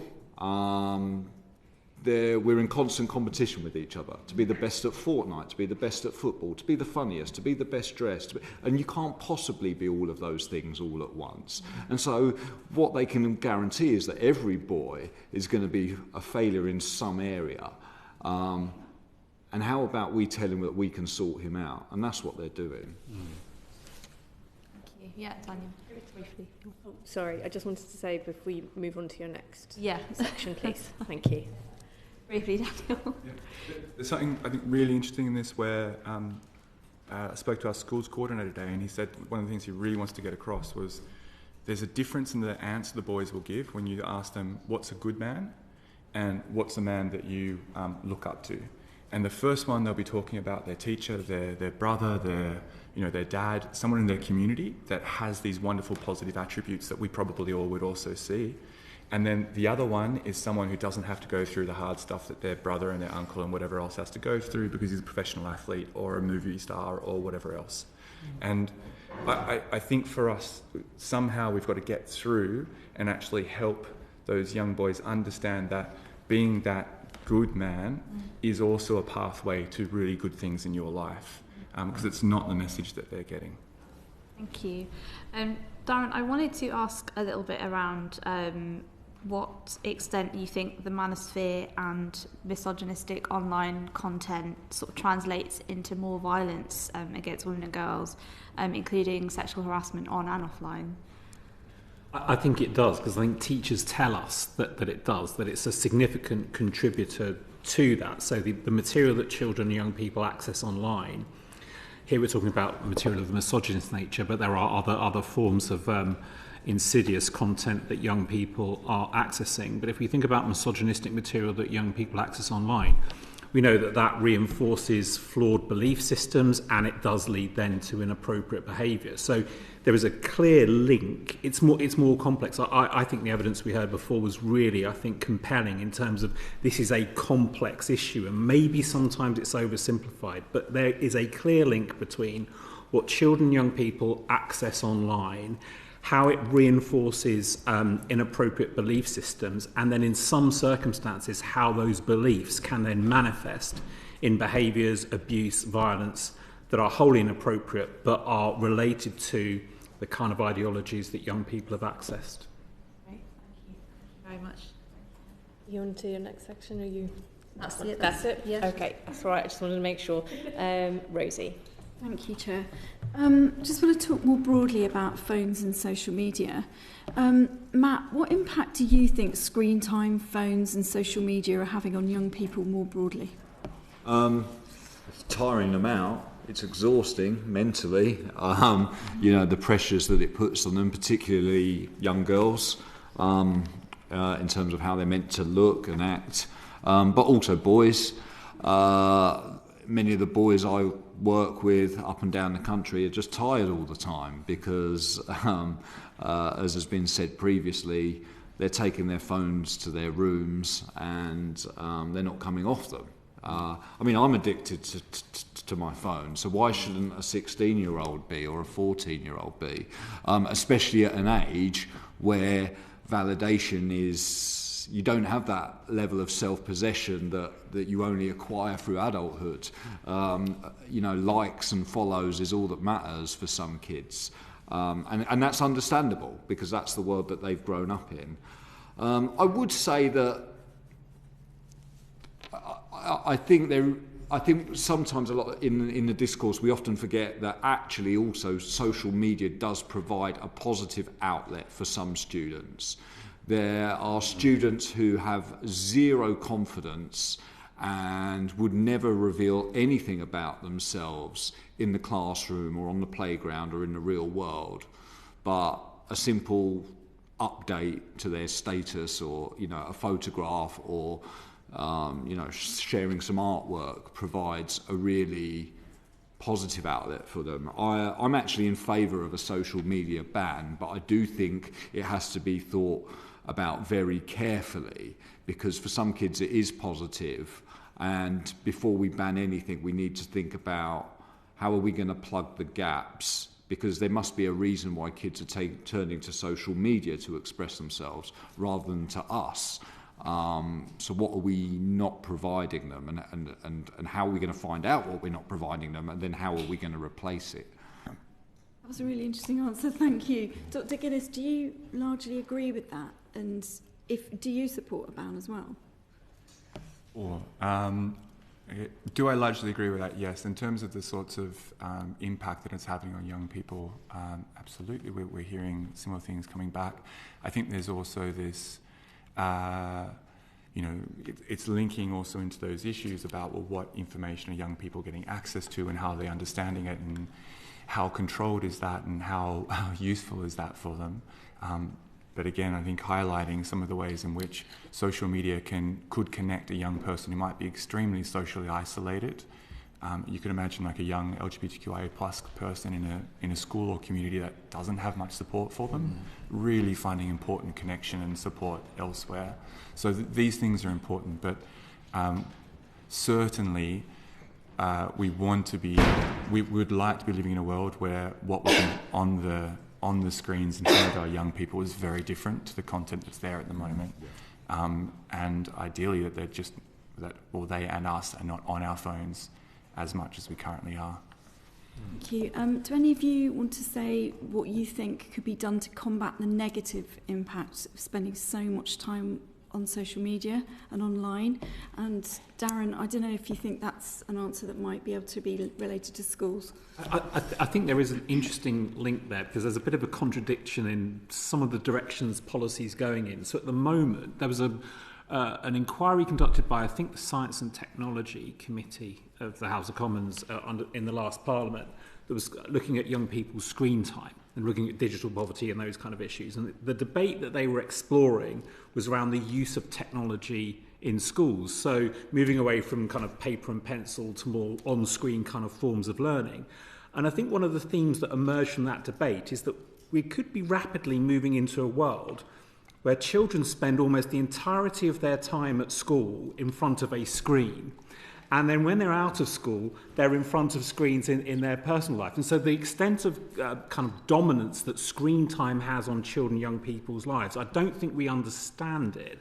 But I think we've got to think about how we can create spaces in children's lives when they're not on screen, when perhaps they're using a pen and a piece of paper, perhaps they're engaging in physical activity, because the degree to which young people are spending so much time in front of screens and maybe spending even more time in front of screens in schools is a really interesting question that I'm not sure we've quite thought through enough yet. Thank you. Thank you, Rosie. Dr. Guinness, you talked about the sort of content that young people are viewing online. Obviously, one of those areas is pornography, particularly violent and often misogynistic pornography. One study found that 13% of sexually active girls aged between 14 and 17 had already been choked. What do you think the role of violent and often misogynistic pornography is playing in this rise of misogynistic behaviour and attitudes? Yeah. I mean, the choking example is very important to look at because it's a clear demonstration of the ways in which what is considered amongst a younger generation as normal sexual behaviour has shifted markedly. And now, actually, it might be exactly the same study or a related one that showed that there's a very large percentage of young people who see that as a normal part of sexual activity, rather than being something that's either, that could be harmful. It's like this is actually sort of what's accepted in an interaction. And that's come through because of what sorts of pornography exist that young people are accessing. And I think there's something very important here about actually the regulation that exists for pornography, particularly online pornography, and the fact that all of these things are voluntary, that we don't have the BBFC actually going through that content and applying regulation. And it seems like a very worrisome and outdated loophole that exists there for the place that actually most people are accessing pornography, if that's what they're doing. So there's something very important that we need to be doing to make sure that whatever images that young people are seeing, that we're trying to make sure that those are being accompanied by information for those young people around. Sorry, I want to be very clear here. We're not trying to show porn to young people.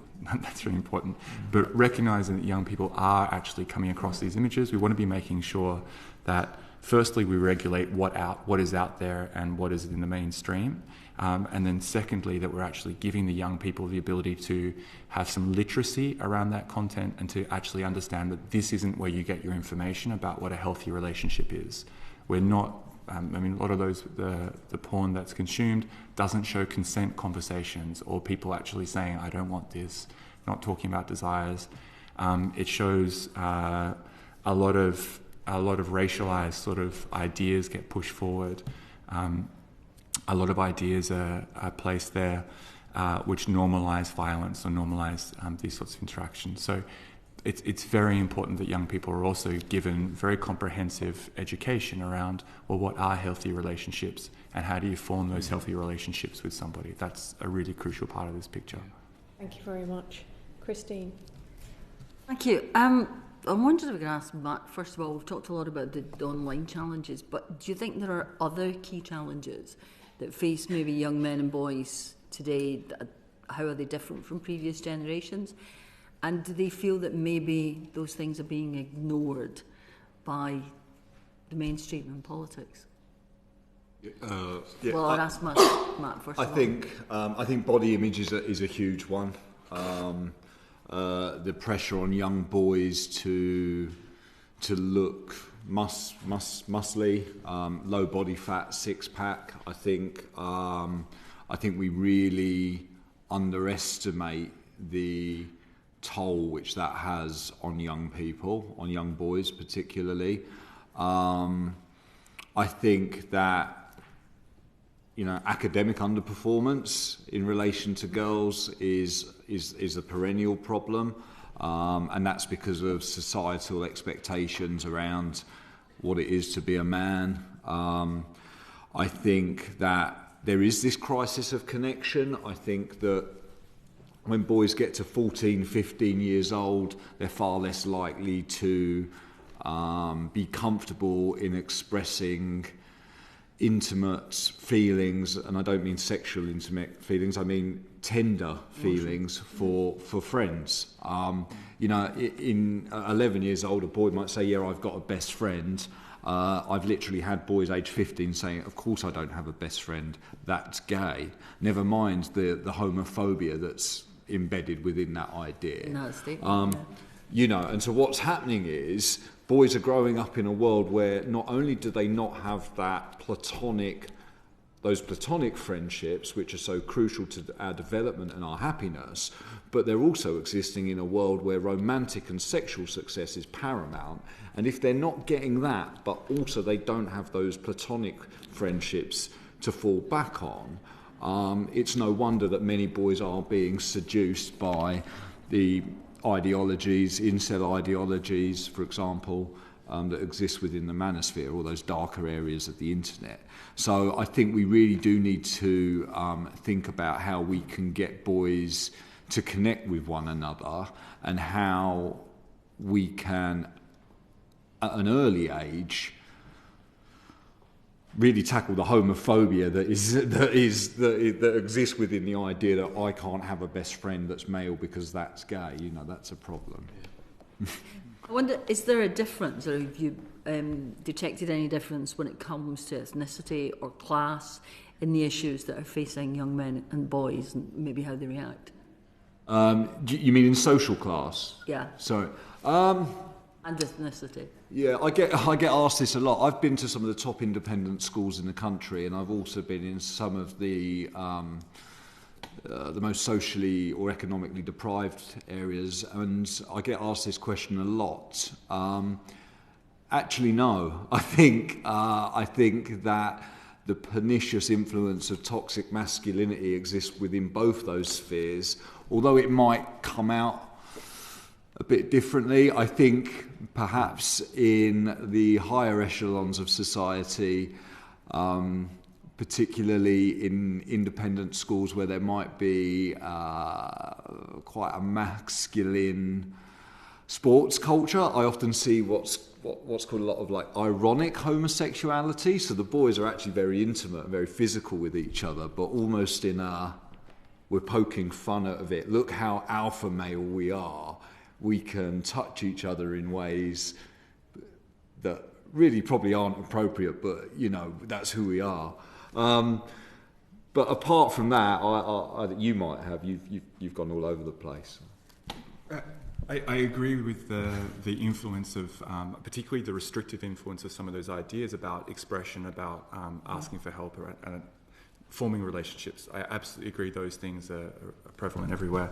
I think there's some really important differences in the experiences and outcomes that young men are having. and that we should take an intersectional approach in terms of both how we understand the issues and also how we respond to them. I mean, just some examples would be a young trans man at the moment will be facing a degree of like transphobia and worrying about how they fit into their community. That would be very heightened. We've got young black men reporting to us or through other sources about worries about being adultified and criminalised in various spaces, about being worried how they might be treated by authority figures, or they might be, much higher rates of exclusion, some of which have been shown to be related to some of our perceptions of young black men. Mm-hmm. We have some of those class elements being really important, and we can think about this in a regional and sort of what resources are available in different places. Mm. And if we start to look at the ways in which some areas of the country there have been a shift away from certain job types, that's really been impacting upon working class jobs that may have been stable for over several generations.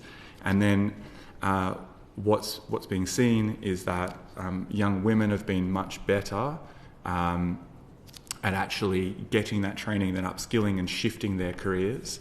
And young men, for a variety of reasons, both some internalised identity things related to masculinities and related to local pride, and also some structural things about the ways programs might have been set up, and also some societal things about what jobs are spoken about as being men's jobs.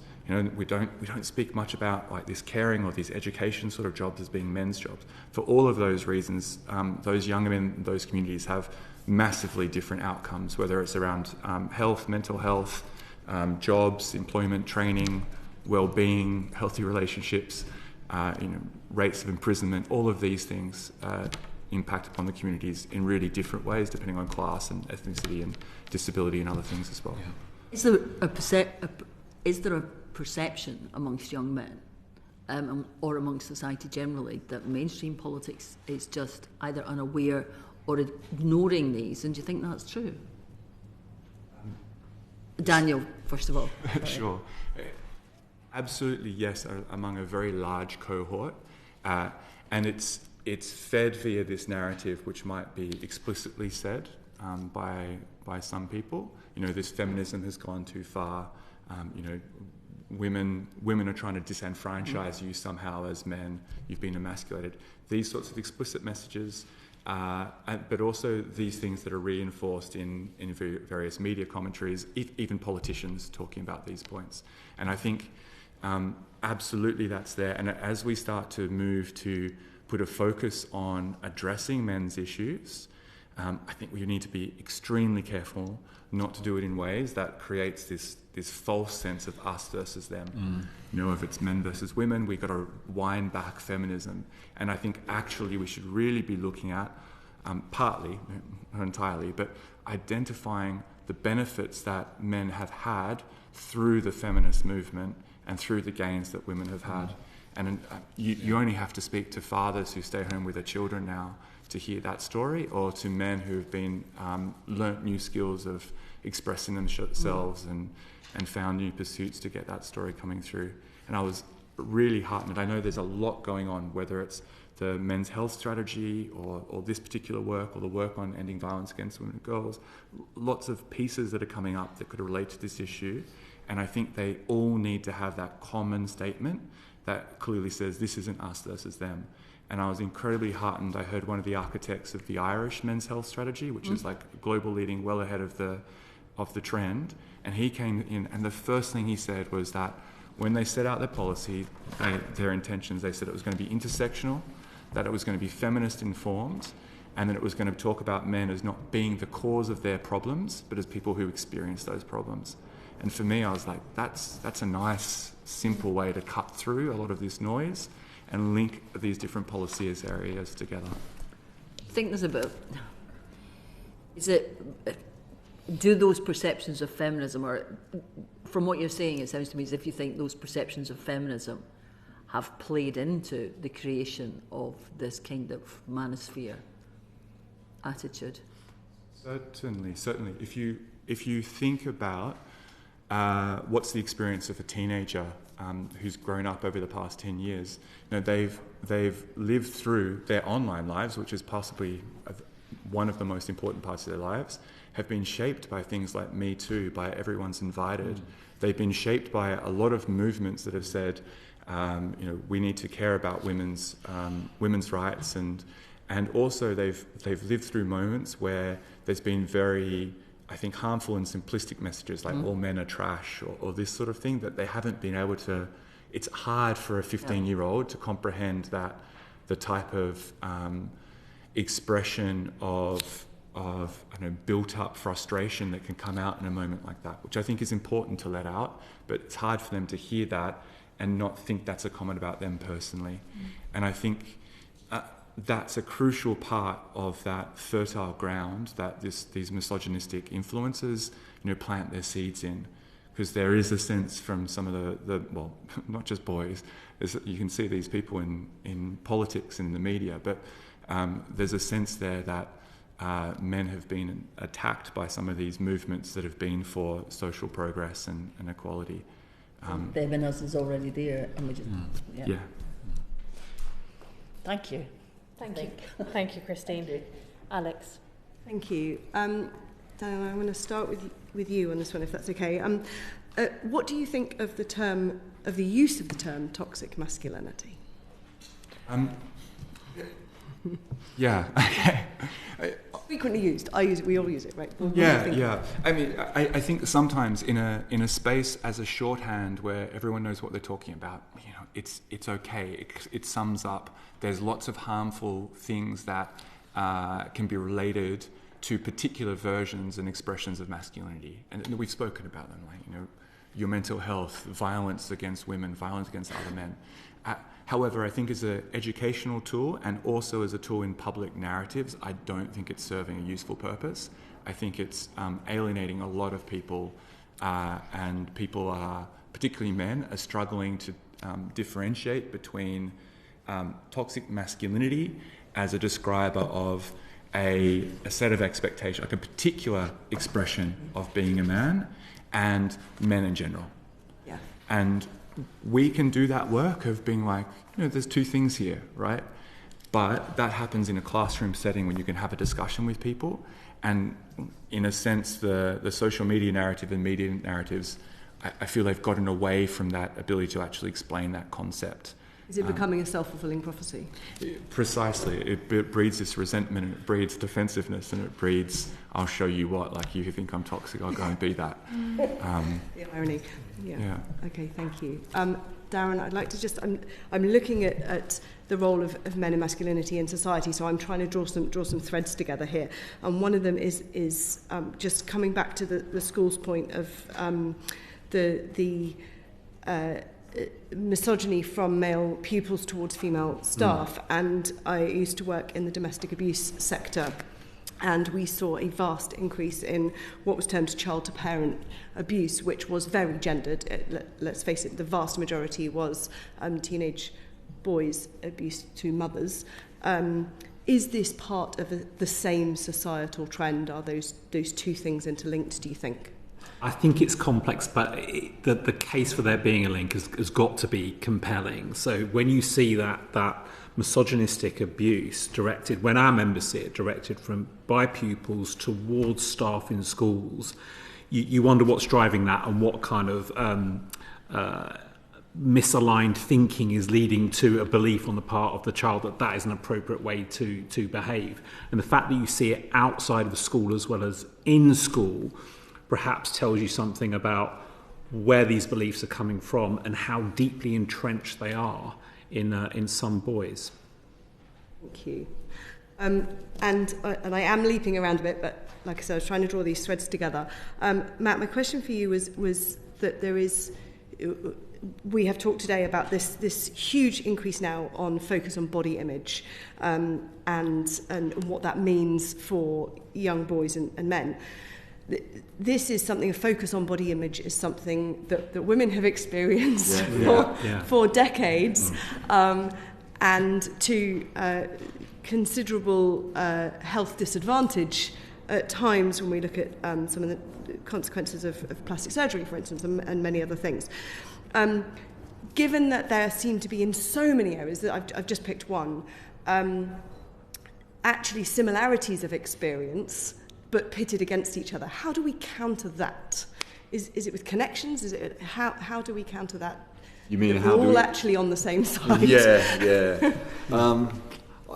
I do think there needs to be a lot more work in schools on gender as a construct, and children in a mixed setting, for example, talking about gender and the challenges that both genders face, some of which are the same and some of which are very different.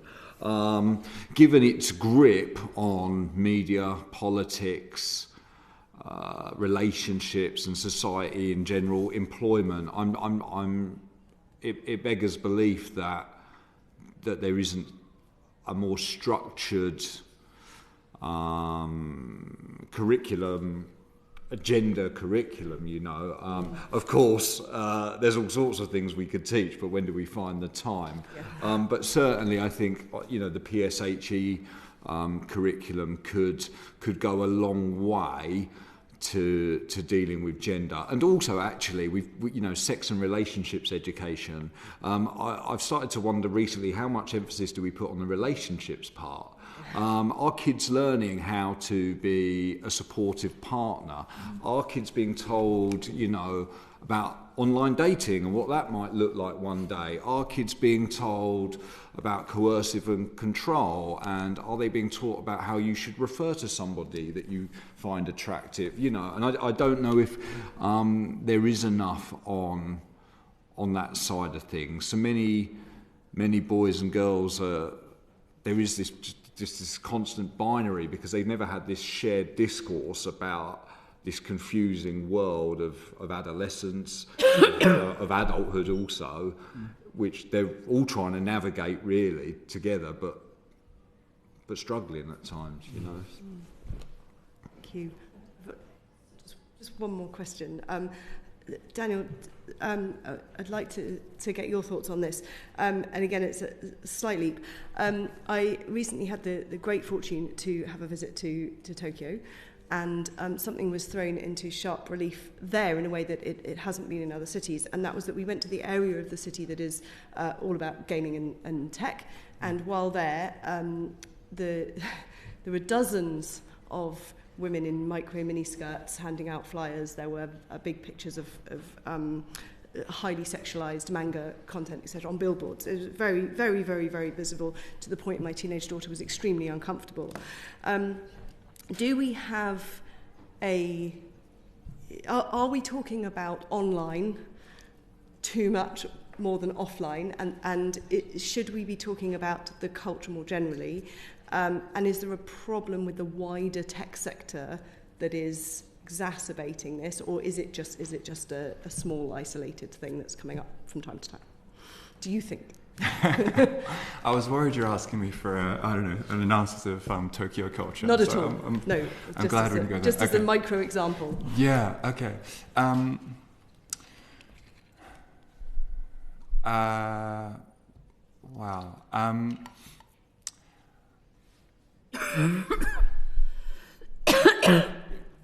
I don't think I'm an expert on this particular thing. What I can see is that the tech sector as a whole doesn't have a great record in terms of addressing misogyny, sexism. Bros, isn't it? Underestimate. Yeah. Like tech bros, isn't it? Yeah.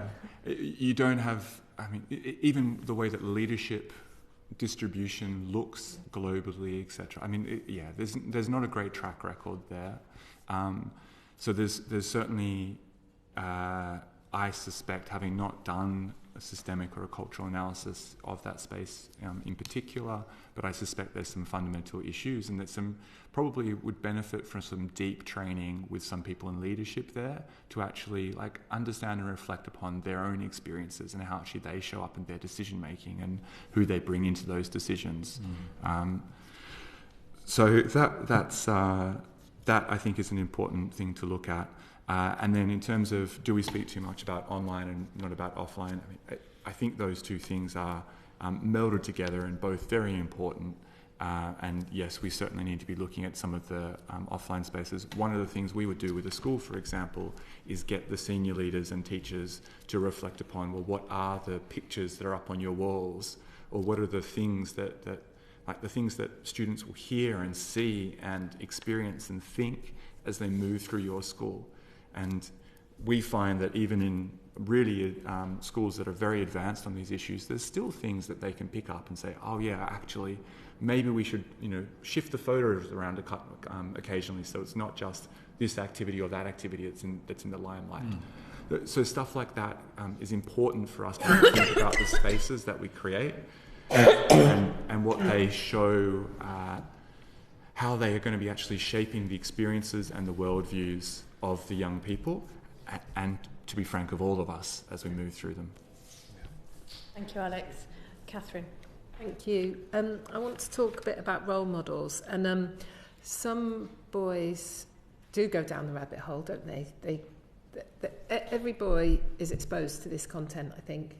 But some boys go down the rabbit hole and some boys don't. Has any research been done about whether it's a strong role model that stops them going down that rabbit hole? I've got a lot to say about role models, particularly in schools. I think this idea that boys need male role models, I think it does huge disservice to the majority of the profession who are women, and also single mothers, also mothers who are in partnerships with men, support workers, staff working in schools. I think it does a huge disservice to them to say, I'll tell you what we need, we just need somebody who is a male. Also, the fact is, for every boy who's gone off the rails for lacking a positive male role model, there's another boy who's gone off the rails because he's got some very negative male role models in his life. So I think what we're better focused on is looking at actually what makes a good role model. I suspect it isn't the possession of a penis or, I would also say that actually when you ask about the research, when we look at the research into what's good for boys and girls, actually kids don't really care about the gender of their teacher. As long as their teacher is authentic, consistent and has firm boundaries, they're happy.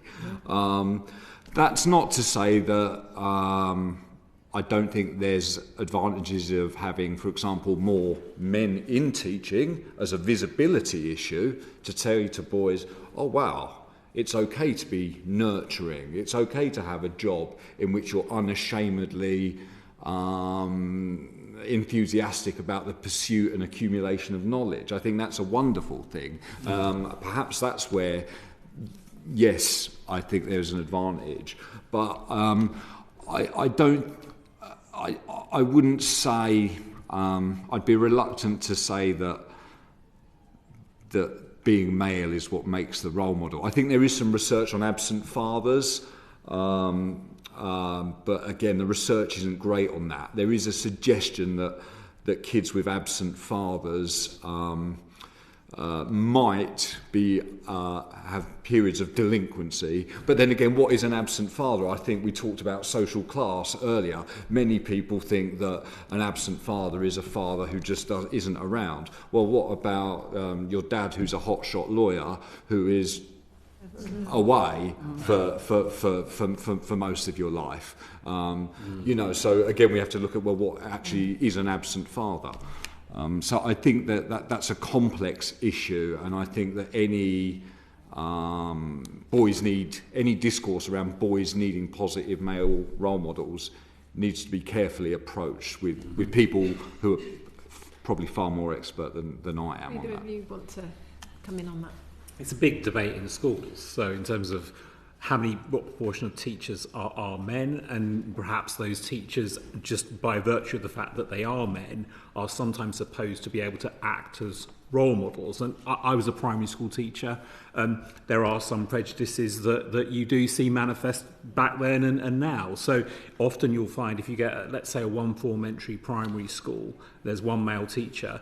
That male teacher will almost always be allocated to year 5 or year 6 because they're seen as presenting more behaviour challenges, and men in and of themselves are innately deemed to be more effective at dealing with those behaviours. If you look at the primary sector itself, you've got maybe around 9-10% of primary school teachers are men, but still around half of all primary head teachers are men. And that's about notions of leadership and how that's understood in a context. And what message does that send to girls in those primary schools about what it takes to be a leader? So I think we've got to be really careful about the characteristics we ascribe by gender to particular roles, and whether those people, just by virtue of their gender, can act as role models or are presumed to be able to act in particular ways that serve as a role model to in this case, boys. And what role do fathers have, if you want to answer this, Daniel, in showing a positive version of masculinity? Fathers, as with other people in young people's lives, like other adults, can play a huge role in demonstrating very positive ways of being a human, and challenging like very restrictive ways, ideas and concepts of being, of masculinity. I mean, I agree with both my fellow panelists on like, we actually need to focus on the quality of what's being put forward there. And I think there's, just as an example, there's huge social benefits and economic benefits as well that could come from different parental leave policies that opened up more opportunities for men to be with their children, or distribute that labour more evenly across couples. But the benefit for young people is really only going to be realised if we actually equip those new fathers with the skills that they need to do that work. I mean, it'd be great if we were equipping all of our new parents with that. But we do know that in our society, men aren't really generally being socialised into those roles. And so there's a bit of a catch-up piece that many men that we work with, who are, for example, in workplaces and either have been on leave or not, actually talk about learning so much more than what their wife, if they're in a heterosexual relationship, than what their wife knew about raising kids or that sort of care, and also not having access to spaces that there were other men in. They'll turn up to a young children's group and it's them and 8 women. And sometimes they feel or are made to feel as a bit of an outsider, or they just don't know, is this dealing with the sorts of issues that I'm having at a personal level? So, I think the same can be thought, same sort of thing, like how can we actually equip the men who are already in these roles to tackle the gender norms that might be in those places, whether that's teaching or as fathers, and how can we actually help them on the personal level in form and play those new parts that they weren't socialised into by their parents. Like, this is broader cultural change that we're trying to help here. Thank you, Catherine. Matt, I just wanted to come back to what you were saying about we don't have the conversation about what a healthy relationship looks like. Yeah. I would probably say we never have done with our parents, but obviously there is a place which is seemingly an attractive space to have an idea of what a relationship is, and that's the online space, whether it's influencers, whether it's social media, all of that. But how do parents, caregivers and schools have those conversations in a way that is still more attractive and safe than online? Yeah, well, that's the problem, isn't it? You want to talk to your teacher about sex and relationships, or it's embarrassing, isn't it? Yeah, I think it starts early, doesn't it? I think the problem is, Daniel earlier mentioned pornography, for example, right? we as a society like to think that our young people, our sons and our daughters, our students are not watching pornography. All the research suggests the opposite is true. Of course they're watching pornography. So what you might get is a set of teachers or a representative body saying, do you know what, we need to talk to children about pornography. And then there's uproar in the mainstream media, stories about teachers bringing in sex toys and ridiculous things like that. That might, maybe it happened once, but it's not, all teachers want to do is talk about pornography. That's not true. But the problem is, until we get that balance right, until we get comfortable with having these frank and honest discussions in which children are not stigmatised for having watched pornography. The way we often talk about boys and girls who watch pornography is that they are somehow sexually deviant for having done that, as if we, prior to the age of 18, never felt an inch of sexual desire. Also, let's not forget that many children watch pornography because it's sent to them. It's not necessarily that they've sought it out. And so what you've got is a situation where there are all these children being made to feel that because they have watched pornography or because they've encountered it, they are somehow dirty, filthy, deviant, and therefore that's creating a real barrier to having frank and effective discussions. I mean, essentially, in answer to your question, parents and teachers, I guess, but I guess the job is best served by parents, really need to be taught how to make their own children feel that they can be honest without judgment and without admonishment, if that's the word. And until we get that right, I think it's going to be really difficult. There are kids that do it. There are parents. We all know. We've probably all got friends who are wonderful parents and everything's perfect, and they're having these great discussions over the dinner table and stuff. One of them's not lying, right? It's happening. It's happening somewhere. So it can be done. But I think maybe our rather Victorian attitude towards sex as a society can be a bit of a barrier. I think we still got that British kind of stiff upper lip about sex. Do you think that? I think so. I think the recent furore, was it about a year ago, did they make changes to the sex and relationships education curriculum, and the way some mainstream media, some newspapers were suggesting that all teachers are these sex-crazed deviants who are determined to watch pornography with children. It was unbelievable. No, we just want to make sure that kids, if they are going to view pornography, we want them to be able to do it critically, safely, because they are allowed to watch pornography. With the moment we don't have age verification, a kid can access pornography in 6 seconds. So, as a society, we're allowing them to do that because we're not putting the barriers that we should be in place. And so we also, if we're going to let them watch pornography because it's so freely available, then we also need to allow parents and teachers to be able to talk about it with them without the teachers and the parents coming under fire because they want to have these frank, constructive discussions about it. Thanks, Matt. Darren, does this kind of reporting and I guess kind of prudishness, does it stop teachers being able to have this kind of conversation, this frank, open conversation?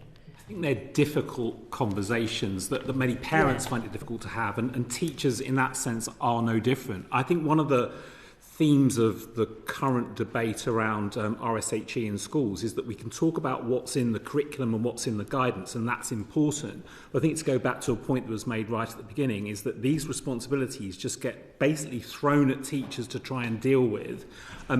The majority of RSHE in our schools is taught by people who aren't specialists and have received no training in RSHE. When they want to go beyond the school and look for sources of advice and support, there isn't any there. So it's left to a teacher to try and address really complex, difficult, sensitive issues with no training, no support, and frankly a curricular framework that sometimes is quite ambiguous and in a very I think, heightened and sometimes controversial political and social context, all of that falls on the shoulders of a non-specialist teacher in a secondary school and in a primary school. Thank you. Just have 2 more questions. The first one, Dr. Guinness, is around mental health. What challenges are we seeing specifically in mental health for young boys and men, and what do we need to do to improve it? Yeah, I think some of the challenges that young people experience around the mental health are common across genders. And I mean, we've heard around body image, we've heard around pressure, we've heard things like the bullying in online spaces, things like this are having a big impact, or just the amount of time that people are spending online. In terms of men and boys in particular, we're very aware about the lack of socialization and building up of their skills at developing empathy for others, at developing empathy for themselves, at communicating their emotions, about understanding their emotions. That leaves them at a huge deficit when it comes time to actually practice self-care or when it comes time to seek help. So we talk to each school that we go to. We're delivering about 800 workshops a year, so we have plenty of those conversations with school leaders. And we ask, what percentage of your services being accessed by boys? And typically the answer is 25% or less of services like counselling or support or anything like this are being used by the boys at that school. Typically, I mean, it varies obviously. So they're not using those sorts of services. Sometimes those things are seen as being not their spaces for some reason, but also there's a strong narrative being ingrained into boys from a very early age, generally speaking, about you need to deal with this problem yourself. Whether that's don't be a burden on your friends, or whether that's with a young boy, if they're crying, it's like stop crying, keep on moving. Whereas maybe with a young woman or a girl, you'd ask what's happened, what's wrong. All of these sort of little things add up, and it leaves boys not practicing self-care. If we sit in a classroom, we ask, like, who here does anything? In fact, my colleague in the back will sort of ask, maybe jokingly say something like, who would like run themselves a bath and light some candles? And the boys will laugh at that concept, right? But it's actually a wonderful thing to do that's really enjoyable. And yet it's seen as not fitting into that acceptable set of things, both because it's care and because it's feminized. And I think those things really start to impact on men and boys. And then you have that layer of particular stresses that might come to them on the basis of whatever identities or whatever cultural groups or whatever social groups they fall within. And we've heard a lot about that in the first panel and from our panel. And so we're left with these people who've not been given the skills, who've been put in kind of a particular pressure cooker, and don't see that there's any services, well, too often don't recognise any services or support that is there available to them, and instead just want to solve all their problems by themselves and not talk to each other about it. Thank you. Matt, quickly. I just want to touch on the mental health issue, which I've previously described as the last taboo of mental health, which is anger. We all know that it's a well-trodden statistic, especially where we're talking about gender, that men are 3 times more likely to die by suicide than women. What's often not spoken about is that many studies have actually showed women are 2 to 3 times more likely to attempt to take their own lives, but men are more likely to die by suicide because of the violent methods that they use. There are lots of boys walking around who are frustrated, who are struggling, who are lonely, who are anxious, but they're also told that you can't talk about your feelings. And so what happens is you've got a lot of anger. That's problematic when we teach girls that being angry about something means you're bossy, or you're stressy, or you're sassy, or you're not ladylike, whereas lots of boys are being conditioned the overt expressions of anger, and the research backs this up. Boys are far more likely to punch walls, flip desks, swear out loud, and I do think we need to think about anger. For example, punching walls. Over a 14-year career, boys come in. They're wearing these bruised knuckles like medals of their masculinity. How many teachers actually know that one study showed that the number way in which boys actually self-harm is through punching walls? We don't. And when a boy is angry, we naturally are frightened, intimidated, and of course that sort of behaviour needs to be dealt with. Any behaviour which intimidates or scares somebody else or is harmful needs to be sanctioned. But I do think we're missing a trick with when we see these overt, repeated displays of anger or aggression in some boys in schools. How often are we actually looking at that and thinking, do you know what?